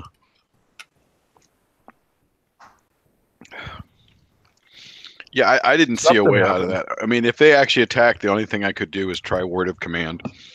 That's true. That was my plan B. Yeah, I mean, maybe Horace could have pulled some Mighty Deed shenanigans. But Yeah, but we were fucked. Git was trying to figure out a way to what kind of a liquid he could have gotten to have thrown onto him. Mm. And he was cursing himself for not being more prepared after the first time that they dealt with him. For not bringing balloons full of full hour. Exactly. And so then he's like, well, nothing to throw at him that'll stain him. And they didn't attack him yet, and so he didn't want to cast Flaming Hands, which was going to be the first one, right? So that they could get engulfed. And so he's just like, ah. There's an old story of this hippie biker guy that down in LA in the 60s, when the cops were doing a lot of like raids on like hippie houses. Mm-hmm. And this guy was known to be crazy, and I guess when the cops came in and tried to arrest him, he like ate like 20 hits of acid. Oh my god. And before he got to the car, he was like Tripping. already Tripping like balls. Who is this? Oh, I was explaining that I was reading about this hippie guy in the 60s in LA. Oh. That the cops were doing a raid on the house, and he basically ate all the hits that he had on him. Oh, gotcha. Before they could get it out, off of him, and so then he ended up like, tripping for a day. So a little inspiration for Git, like a lot more than a day. All right. Can I just say I am still waiting for the day that we have the adventure that is on the cover of the DCC rulebook with a big stone-faced door and all the stairs. I guess it could happen. Well, when I was younger, I was like, when are we going to have that adventure where we have to pry the gem out of the big red god's eye? Oh, anytime you want, baby. That's it. Yeah, that's such a great evocative piece of art. It really is. Well, gentlemen, let's see if I am prepared for such shenanigans. We will do the best we can with what we've got, which isn't a lot. So, what will you do? Oh, it looks like Ethan's still away. what? Oh, no, sorry. No, and he's finished his homework so he can paint. So is this the type of bell where you'd grab the like there'd be more rope coming down below the dong that you'd grab and Yeah, it looks a little bit. Here, I'll draw it for you. Draw it for you.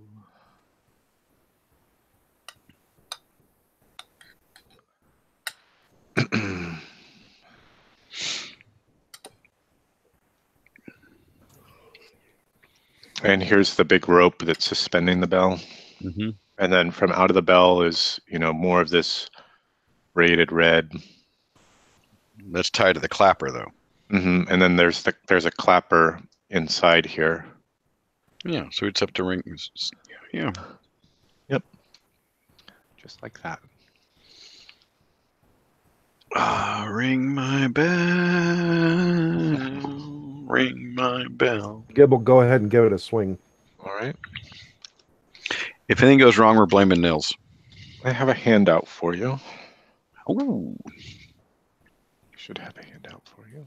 Well, Gibbs 7th level, and we get a hand up and a handout. Uh-oh. We should probably check out these plants here, right here in the courtyard, right where we came out, too. I was thinking those.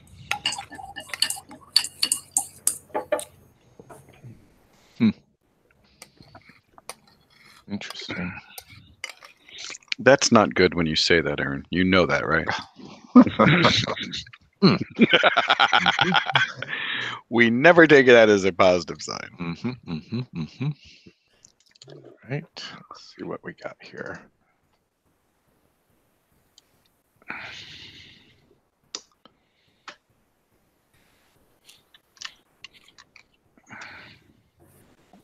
Huh. Huh. I think that's all the man-eating plants I can roll up at this time. Right. Okay. All righty.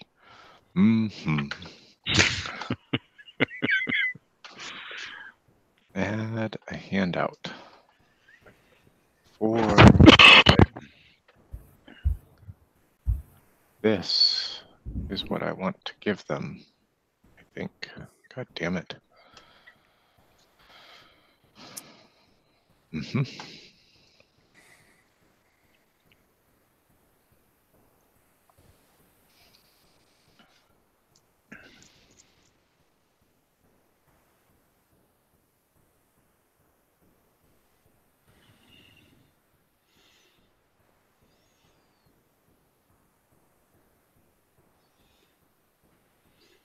All right, let's show this to you guys. Wait, how do I do that? You're the GM. I don't know, man. I just work here. Line from Hot Fuzz. Nobody tells me nothing. Nobody tells me nothing, man.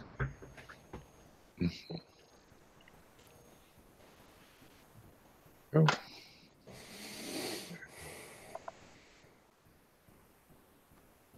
Let's see.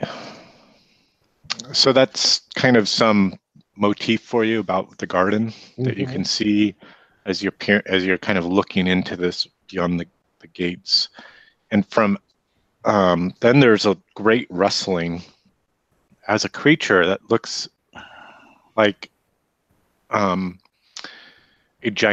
gigantic version of that stone statuette Like comes Sphinx stalking out of the garden.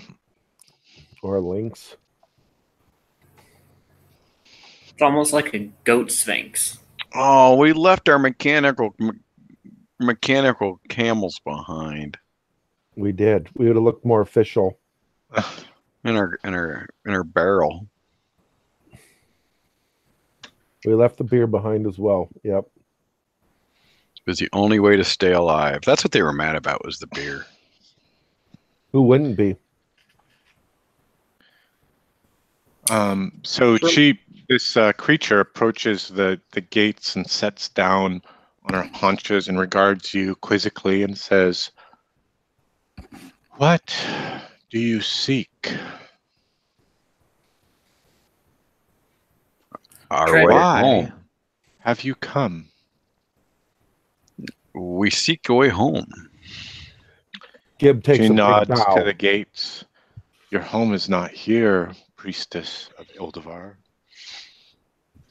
No, that is clear to me. We were on a quest. We must bring 3 items back to someone of this plane so that we may return to our plane.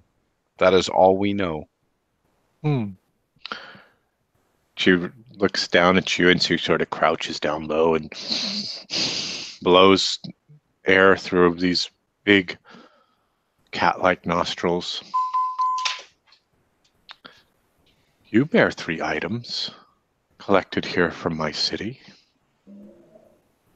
She only has 2 that I know of. I guess she's got the water. Well, we also have the fruit. And now we have fruit. I Yes, see. you have far more than 3, as I can count. That is true. That is true. But are they treasures? We're not sent for Everything treasure. here is valuable. Some. Worthless to others. What is your name? Cinderella. You know our names. What is yours? Yes. How rude of me. I'm Azeron. Hail, Azeron. Hail.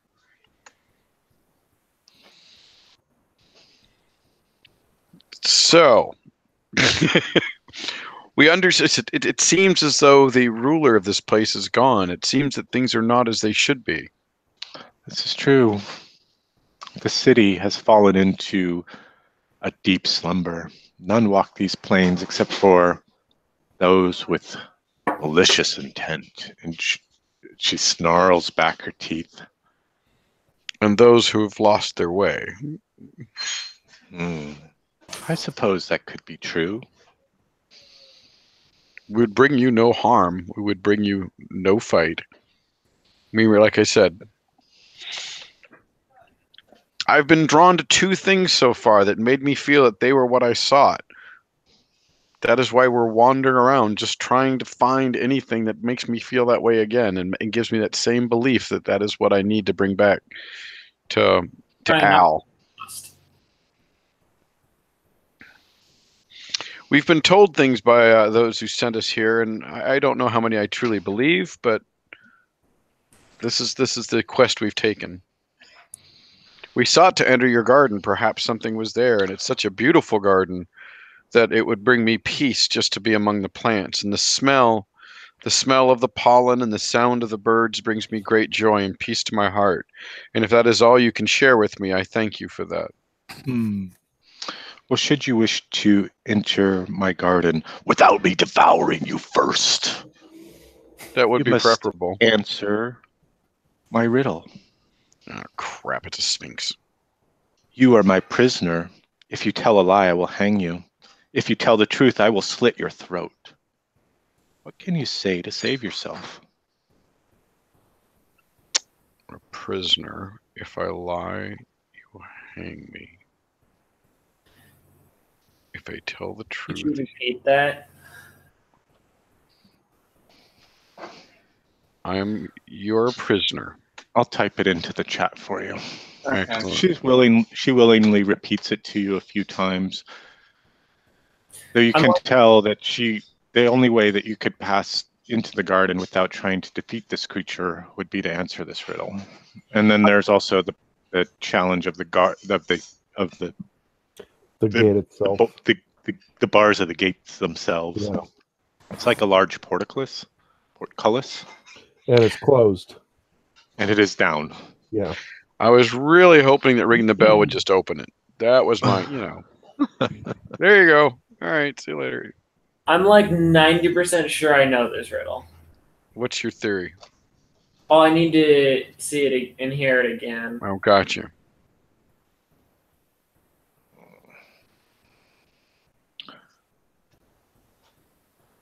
I'm typing now for you, gentlemen. Mm-hmm. You see Cindella just like close her eyes and begin concentrating really, really hard. That gives me more faith than if Horace was doing it. No insult intended, Horace, but we all got our strengths.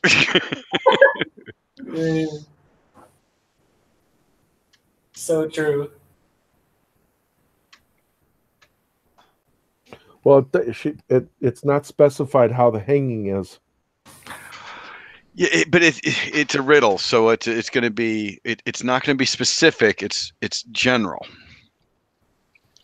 Like no, I know this riddle because it's not the same as the version I know. It's it's a different variation on it, but it has the same answer. Other than saying nothing. I'm back. Oh, welcome back. Who would like to fill Arcor in? Well, he's about to be devoured by a sphinx. No, so what you need to say is you need to say you will. Need to say what? You need to say that you will hang me.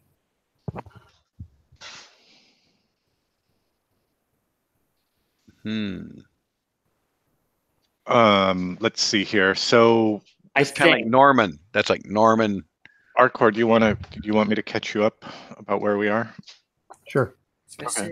So the party had returned to the courtyard where you had first entered the city. Yep. Yes. That's what you have to say. You have to say that you will hang me. You have you explored the northern gates where there was a large bell hanging in the entryway of this gate. and it was rung, and beyond the gates is this lush, beautiful garden. And come prowling out of this garden was a giant-sized version of the statuetted creature that I shared in the handout. Did you get that? Yeah, It's a I saw that. sphinx. And she treated with you kindly and courteously. She told you a little bit about the city, how it has kind of fallen into a slumber. And when Gerda asked to enter the garden, she said, well, of course you may enter if you can answer my riddle, though should you try to do so otherwise, I will devour you. And we took her at her word. And then the riddle is here in the chat. Right, I saw that. So, for one, I don't think we need to answer the question right now because we don't have to necessarily enter right now, and we're not. The answer is you will hang me. Right. Okay. She draws back, and the gates roll up, and she says, "Clever Cinderella, you may enter, should you wish to." All right. Excellent, Cinderella. Well done. We approve. My middle school riddle years finally came back. But before you do, I'm not prepared to continue to the north. Yeah, no worries. No worries. Though, should you wish to, we can. There's obviously more to explore here to the east. There's the walls. There's the towers. Yes. Or we can wrap up our session early. No, there's still stuff. Plus, Gib would like to. As long as the Sphinx isn't insulted by us not stepping through immediately. Okay. No, but the gates do rescind once more. Of course, but we've answered, so we have the key. And you see her kind of move back into the garden. Cinderella gives the Sphinx a little bow as she turns and leaves. Okay, cool. So Gib would like to go back to probably the unwillingness of the group, but would like to go and explore the vegetation again that was not previously explored. Yeah, I mentioned that we had not looked at these plants right here. Correct. Yeah, so you can inspect the ones that are along the western gate if you like. Let's see what's there. Go ahead and roll a. Oh, you don't need to roll. I need to roll.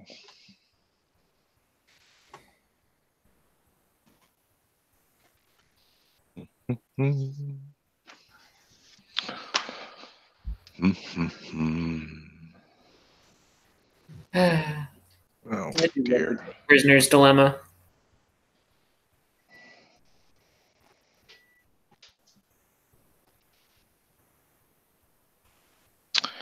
So all along the gates here are grapevines. The gates to the west that lead to the market. And they're enormous yellow-orange grapes. Each is about 2 inches in diameter, ready to burst, and they're drip juice. Hammy's got his eye on Gib again.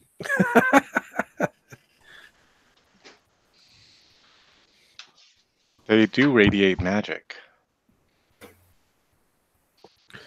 Gib will attempt to,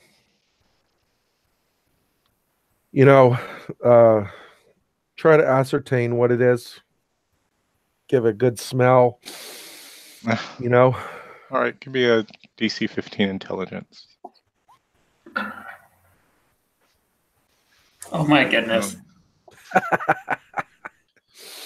So these grapes are like, they're like floating on the vine. Floating on the vine. Let's see here.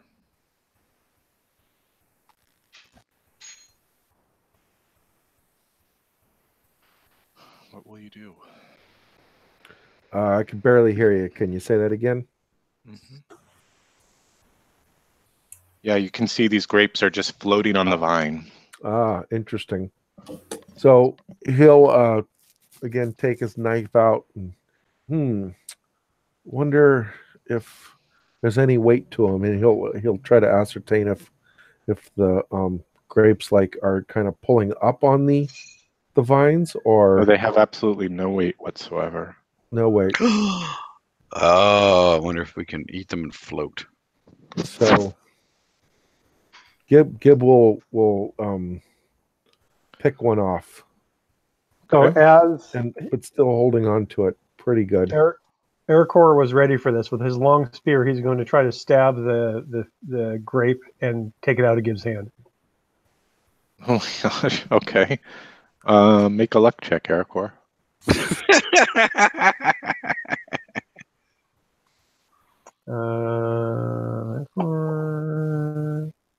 Accidentally stabbed Gib. Well, we'll stop him from eating it. Well, he wasn't going to eat it yet. He was just going to maybe keep. Yeah, you're going to eat it. I'm not sure what. Oh, happened. you're lucky. Yeah, you skewer it and it just bursts into. It's so ripe. Gibbs, what? My friend, what were you? What were you doing eating when we were in the middle of surrounded by invisible creatures? We will carry the fruit for you.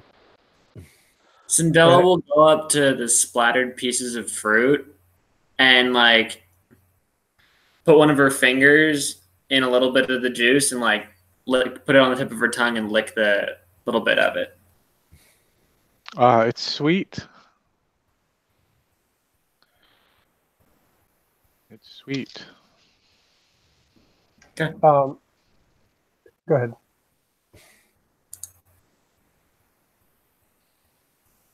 Ericor is a forester in his original job, and so he will, since these are grapes, and grapes, well, they're on vines, but they're more than just regular bushes or a fruiting tree kind of thing. Yeah, they don't look poisonous to you. They don't look dangerous or deadly. Mm-hmm. They're not the grapes of wrath. And they have, and you can tell that they have no weight. Right. Okay. The fruit doesn't hang on the vine. It's just sort of floating on the vine. It's still attached to the plant. Right. They're like little fruity balloons. Gibbs going to pick another Mm. and hold it. Okay.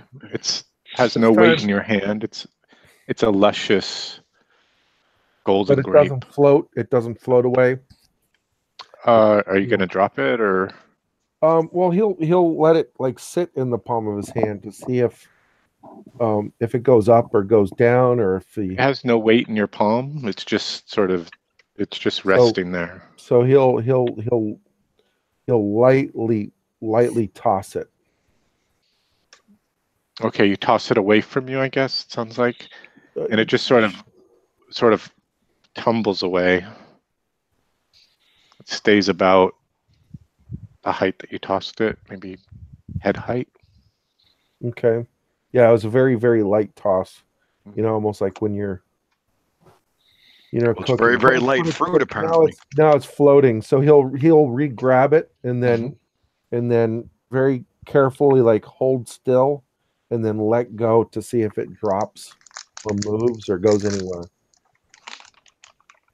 Nope, it doesn't. It just sits there as if there was no weight. Exactly. As if it were perfectly buoyant. Gib takes a really quick small nibble. Before any of his companions. Before anybody can stop him. I told you what he was going to do. And he's just shaking his head. Like, what? Fuck it. And before that, he looked around really quick. He looked like, like if anybody was looking. And okay.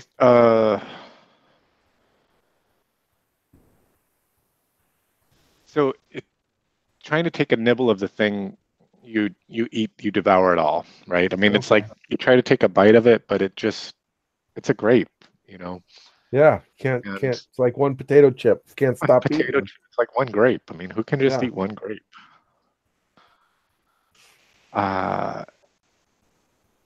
Gib, show us how you can fly. So Gib all of a sudden feels kind of like he did when he was flying on his moth, like how he kind of somehow, some way, like just intuitively knew how the moth felt and how to direct it as if he was part of the moth or with the moth or even just a moth himself. And as he starts to float away, he still has this idea of willing himself in certain directions, in certain ways. Okay. And where are you willing yourself to, and how are you doing it? I mean, not how, but where? Just slightly, 6 feet up, 6 feet, to the left. Okay, great.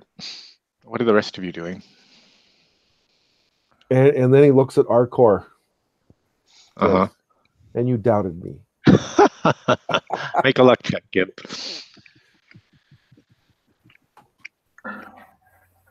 And suddenly you tumble to the earth. It's lucky you weren't too high, but you do take 2 points of damage. No, the agony of saying something to somebody.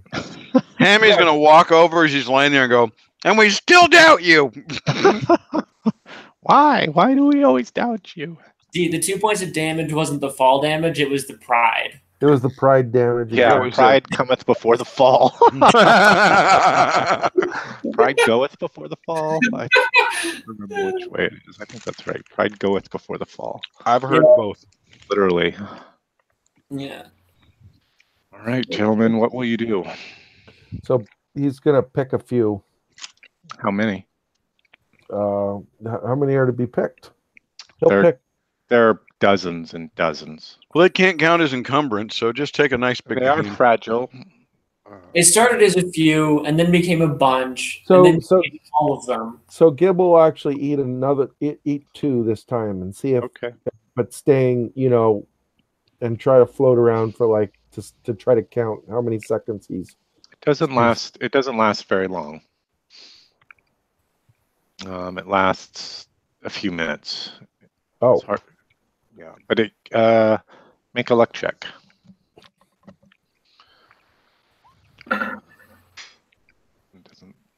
But you can't tell if it lasted any longer or shorter than the other time. Than the first time, because it was so exciting. Yeah. Before you smacked your head on the marble stones. It was worth it. Can't make an omelet without breaking some eggs. Mm-hmm. Or your head. Exactly. Welcome back, Nils. That's what the egg is. His head. So Gib will gather up like 10 or 15 or so. Okay, mark those down on your character sheet. Mark a note beside them that they are fragile. And they're floating.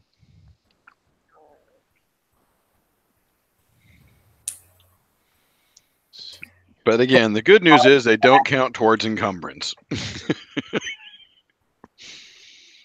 Puts them at the bottom of the bag, starts walking, accidentally shakes sack up a little bit. It floats away. Mm-hmm. All right. What will you do? So Gib says to the group that he thinks that there's something to be looked at since that fire has gone down, that we could explore that area. Okay. Arcor, you haven't had much to do lately. What would you like to do? Besides keep Gib's feet on the ground? That's what we should do, is find like a ball and chain and chain it to his feet. I tie around a rope around his ankle and just carry him like a balloon. Right. So these towers, the ones that are just south of the diamond-shaped pond, those are not accessible from the courtyard, right? No, you haven't seen any stairs or ramparts or Have we seen any kind of accessibility to these upper areas from down here? No, you haven't. Okay. They're like great castle walls, I guess you could think of Right. them. Right. The interior walls are a little bit shorter than the exterior walls. They're maybe only 30 feet high instead of being 50. And the great soaring towers around the entryway where arrows rain down on you. Right, and the walls with the giant spikes that skewered Sindel, those are on the outside, right? Yes, when Sindela tried to climb the exterior walls, there were these sort of large wooden darts. Right. Okay. Yep. So there's not a lot that we can do. It seems like with the towers. I'm gonna walk over while he's doing his. But those little holes in the wall that were on the exterior wall aren't on the interior ones. I'm sorry. Say that again. You remember the holes that were on the exterior Right. walls that shot the darts at Sindela? Those aren't on the interior side of the walls. Okay. Okay. While they're doing exploring, I'm going to come over and look at the eastern gate. Start considering that. And Oh, okay. Over to the eastern gate. Sure, you can move that way.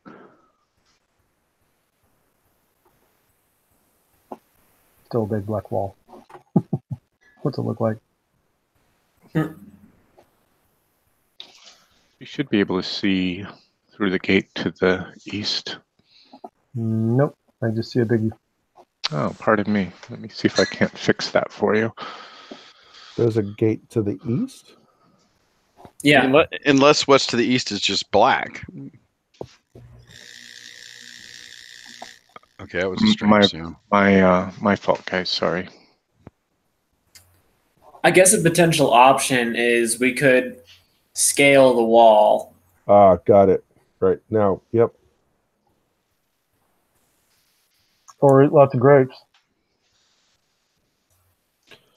Yes, there is that chance.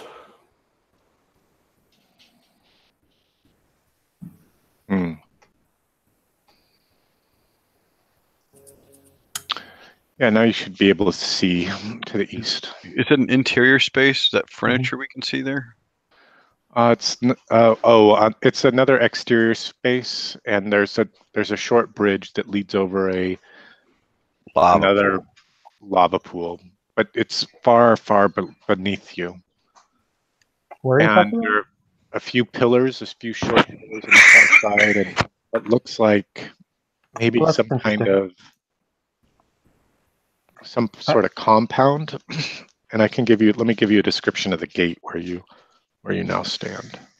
I can see on the shared screen through the gate, but on my local screen, it's because you're standing too far away. I gotta go AFK for like 2 minutes. Stand by Gerda. Move your figure up there, and then you should be able to see. There we go. Okay, thank you.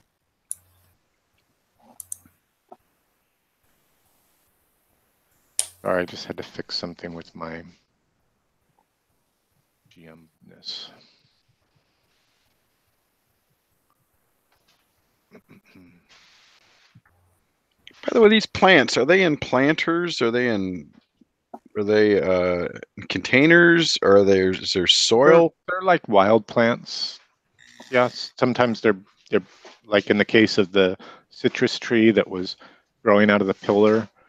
The roots sort of were down in the, like underneath the pillar, like kind of grown around it.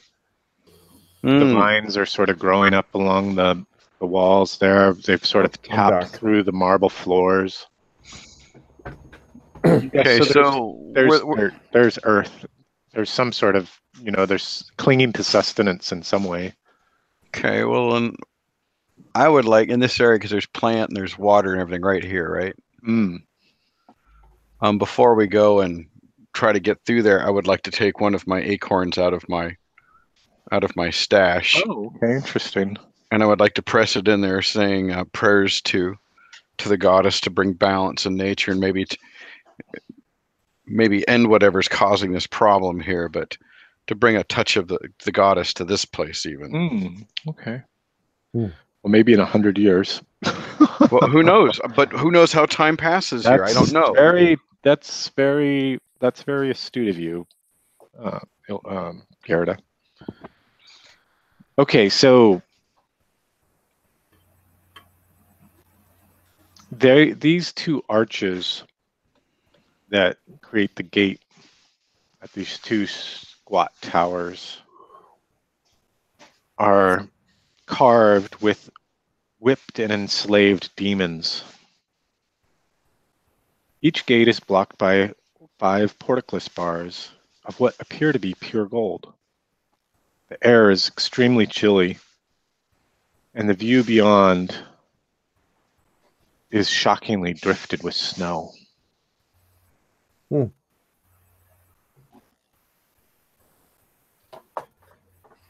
What did you say about the demons? I'm sorry. They're whipped and enslaved. Well, it's decorated with images of this, or Yes. right? The gate is? The arches, the stonework around the gates. Yeah, okay. So it's almost as if their hell is actually cold. Well, maybe hell froze over. And that their heaven is in fire, as the born of fire Jinn would be. And what are the actual bars? Are they metal or are they? They're gold, right? They're gold. 5. Oh. Yeah, they're like these big portcullis bars. They're probably bigger than you could put your hands around. Okay. And when you approach the gates, the bars, the portcullis, it's extremely cold, like ice. It's like freezer cold. Being on a mountaintop cold. Mm-hmm. Yeah. Don't lick the bar. Yeah. Is there a bell? There is no bell here. Try peeing on a bar. Well, it actually makes sense that these bars are cold because the curtains on the other side are hot. Right. So too bad. Is there a way that we can get one of these hot curtain cords and then bring them over here and wrap them, throw them on the bars to melt the bars? Yeah, is there a way you could do that safely? I don't know. I don't know. Somebody needs to go try to cut one. Yeah, I don't think they're gold. How Hammy, narrow make an intelligence check. I'm sorry, who? Hammy. There should be a +2 to that. Whatever it is. Oh, Yeah, shit. he's like, there's no way that's gold. That's too much. I mean, these things are big. They're like, Who would use that kind of gold? Who would use that much gold? Gerda doubts Hammy's. Gerda's doubting Hammy on this one. I mean, Cindella knows her fine treasure, right? I mean, yeah, they look like they're gold, but Hammy's like convinced they're not. All right.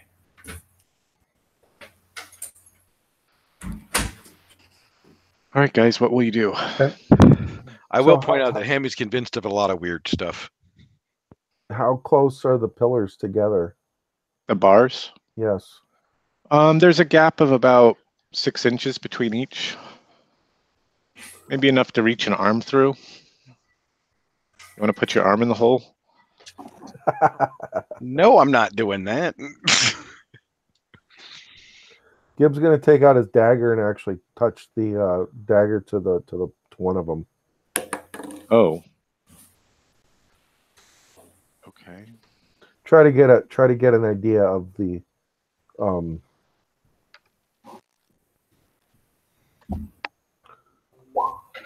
You take 6 points of damage as like the shocking freezing cold just like blasts down your knife into your arms and like almost stops your heart. Damn. It did for half a second. You're colder than you've ever been before, Gib. Gib will take a shot of his of his Mountain water. fountain water that he had, and he hadn't taken any yet. Okay. What does that? That'll restore? give you a D4. A D4. I liked Ethan's idea of tracking it in the blue bubble. I'm going to do that. Hey, nice. 4.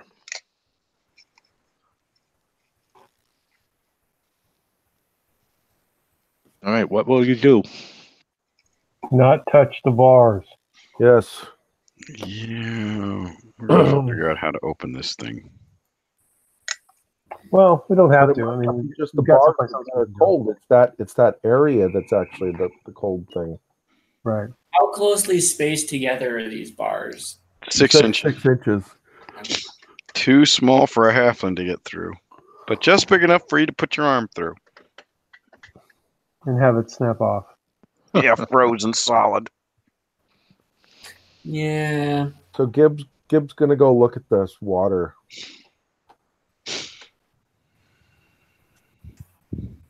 Cinderella is not letting Horace anywhere near that water because it's too close to them pretty girls. Or are they still there? No, they left. Okay. I don't know. No, they're back. Oh, they're back. All the more reason for Horace to stay away. But when they left, did they go through this area that we're trying to enter now? Yeah, they went off in that direction when you guys were goofing around with the fire curtain. We could just go ask them. Let's go ask them. You could go ask them. Yeah, Horace will get all gooey. Yep. So Cinderella will stay back with him, Okay. keeping a firm grip on his shoulder. Kind of sisterly. Very much sisterly. Besides, she got an 18 strength. She does. Horace is no match for it. So these maids are kind of giggling and laughing and sort of pointing at Gib as he kind of approaches the fountain. Hammy, what are you doing? Well, he and Gerda are approaching the ladies at the fountain to ask if they know how we can enter this domain. Oh, they laugh and they charter out something that only Gib can quite make out.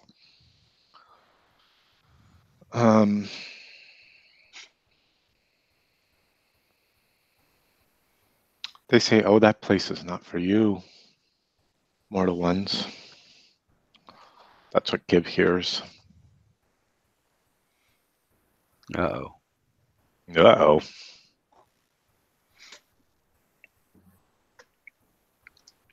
Well, if that's not for us, and the garden's not prepared, we're screwed.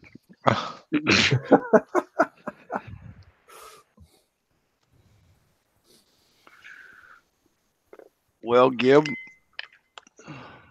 Gib asks if they are familiar with the just giving the description of the guy that whatever his name was, I can't remember. I'm thinking of him as Al. Al. Alvance.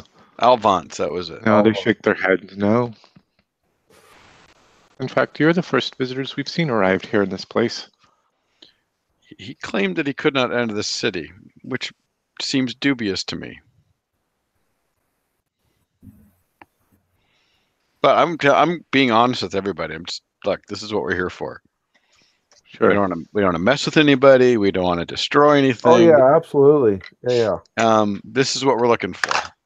And like the Sphinx said, you have items already, and I try to be clear that yeah, but I got a gut feeling, and I figure anybody living in a magic city with floating grapes will probably go, yeah, you know what? Gut feelings, go with it.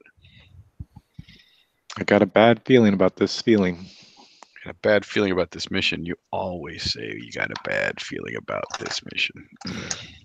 I can get a bad feeling about So this. Gib asks if there's anything that they can tell us about the city.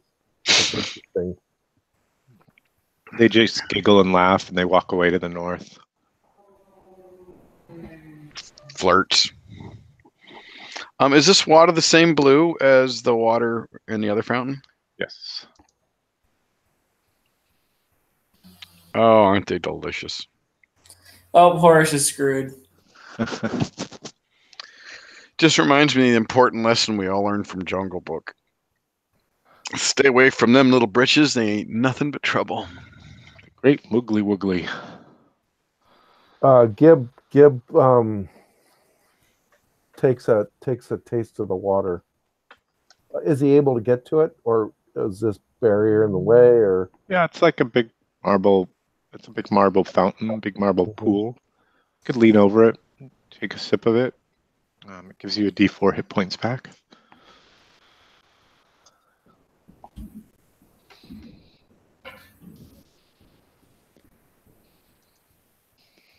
awesome. All right, anything else you guys want to do before we wrap for tonight? What time is it to us? The time of day? I don't recall. It's after lunchtime. Hard to be sure. Yeah, I realize that. If there is time, Gib would like to explore this area again to see what plants. It's all burned. It's all burned. Okay. Yes, but down here to the southeast, there was a group of plants that we never went near. That we didn't go to. Yeah.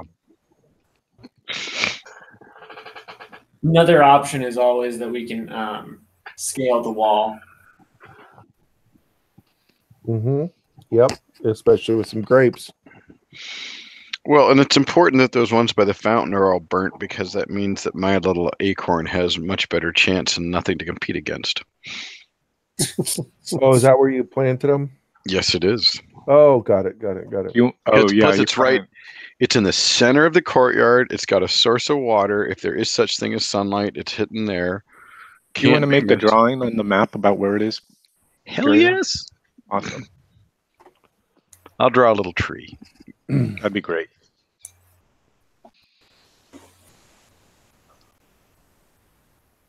So Gib's gonna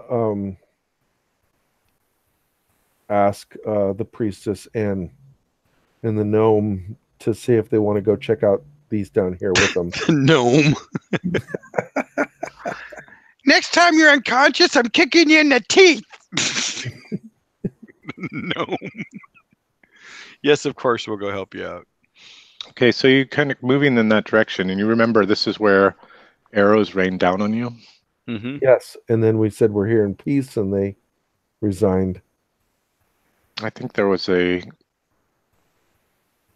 there a spell cast No. for that? Nope, No. it was polite. It was a personality roll. Are you still going down there, Gib? Sure. What are the rest of you doing? Well, I'm helping cover him, and Hammy's keeping an eye on things because he doesn't like her to get too far away. Cinderella, Dragon Forest, Four and I'm looking shots. for the best spot to scale the wall. Let's see. What are these guys? I have a feeling there's a bunch of arrows thunking into my shield. In fact, let's see. 16 and 20. Let's see, what's your AC, Gib? It's the worst AC of the group. 13. Okay, that's 2 potential hits. There are 3 of you. We'll start with Hammy and move off from there. Hammy, Gerda, Gib.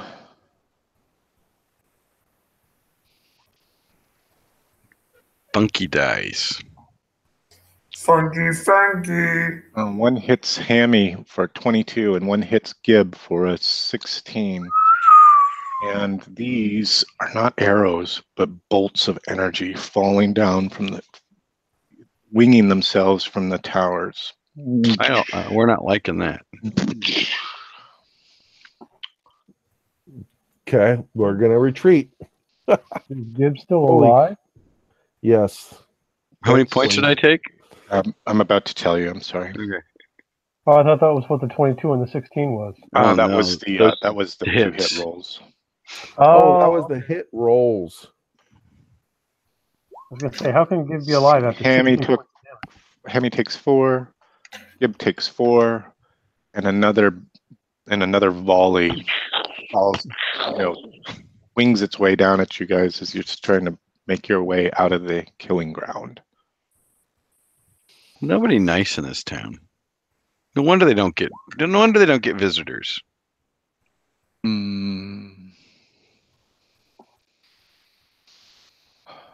14, 12, 10, and 16. Those probably versus Hammy and Gib, right? Gerda's got pretty good armor. Yeah, I got a 20. And Hammy's got a 15 at least. Press roll 40.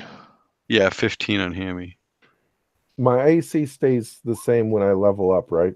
Mm-hmm. Yeah. All right, let's see. The first and the last are versus Gib for an 8 plus 6 is 14. And a 16. So and Hammy is getting hit for AC 12. What's it? Hammy's AC? 15. Okay. Whew.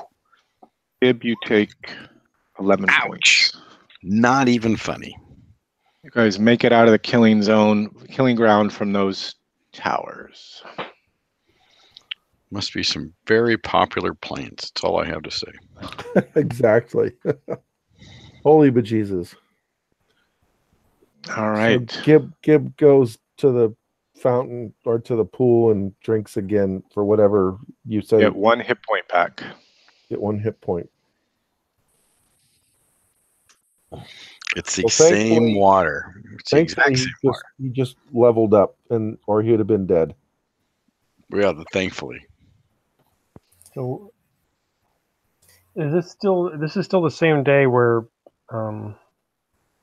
Gerda got spiderized, right? Yep. Yeah. All right. Sorry, I can't do anything for you. Why is that? Well, I have lay on of hands. Isn't that a daily task? Oh, No, you- it's a spell check. it's DCC, okay. baby. Yeah, Okay. you're just kind of like a cleric. If when you start failing, you start accruing disapproval, and then Right. bad stuff can start happening. By the way, and can you see where I drew the tree? Did that show up? Yeah, I see it. That's great. Thank you. You want to lay some hands on Gib? Only if he promises to stop putting things in his mouth. He will promise to stop putting things in his mouth for the meantime, yes. But he's not promising not to put them other places. Like Don't go there. Don't even ask that question.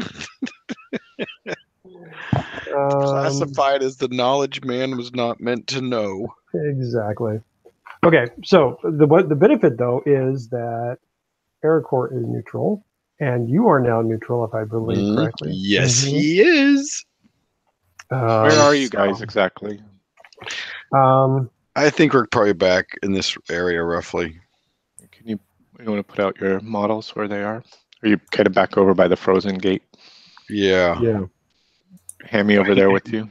Yeah, for some reason he was down here by the plants.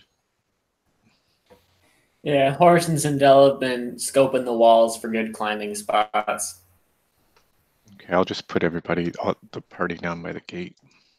All right, let's do that spell check. I think we're just about wrapping up for tonight. Sure. A good Right. spot. So it would be So it's D20. it's a spell check. It's a D20 plus personality plus level. right. Yep. Okay. But does the spell check minus like armor minuses affected also? Yes. No, they don't. Oh, for clerics, that's true. Not for clerical spells. Yep. Okay, good. Thanks, Ethan. And then the minus today is, or plus today is. Oh, hang on, I'll tell you.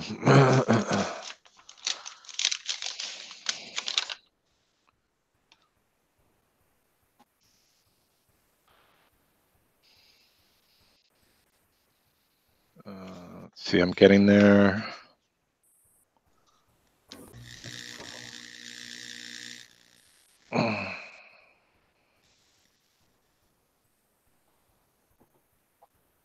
see.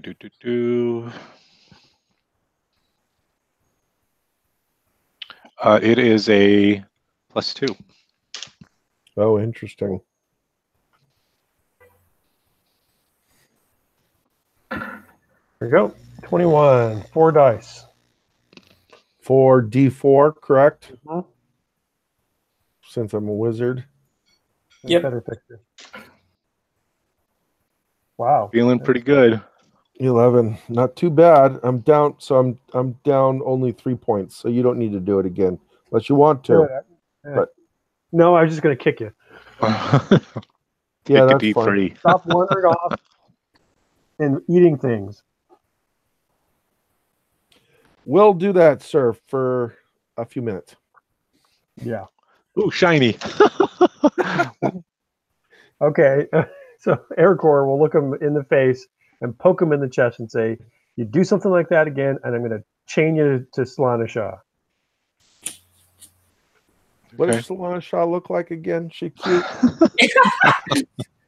Is she above a 7? Because if that's the case, I mean, Yes, I think she's like a 16 A 16. Holy for crap. personality, but she's more likely to, like, if you're chained to her, she's more likely to start eating you than Yeah, that anything might not else. be that bad, though. Right. being Okay. shaped Might be an six- okay way to go. Is that what you're saying, Mike? Absolutely. All right, Being- guys. Great session. Great session tonight. Any hits or misses from the group? Well, there was some good riddle answering and Yes. some interesting saves. You know, who knows? We don't know what Gib ate still, but he's level 7. As much as I'm playing up the disgruntledness, I like your what is it called? The fact that you go out and just do things, and you know, it's a good instigation for events within the events. Yeah. and the whole, you know, the Willingness Well, to so far there risk. hasn't been a bad fruit, you know, or a bad thing. We ate the blood fruit that Solana Shaw has, and that didn't do anything really. Except make her hungry. Yeah, Sure. which would be interesting to find out what it does. You know, maybe yeah, who knows? We'll save that for next time. Right. Other than that, you know, I love the Sphinx. I was on mute. I would say, Ethan, well done on the whole Yeah. answer there. prisoners Yes, don't excellent. know. excellent riddle solving. Yeah, I guess for me, the only miss was not being prepared for north of the courtyard. Of the 40, North that? 40. The North 40. Yeah, the North north 40. of the 40, yeah. But and the being able to retreat from those invisibles, you know, due to Gerda, you know, at least getting that and not just getting attacked outright. Getting killed dead by invisible creatures that you can't Yeah, fight. exactly. Right. Yep. Yeah, that would have sucked. Well, we had a TPK. What got you? We have no idea. We don't know. Yeah, exactly. I don't even know what killed us, but it was awesome.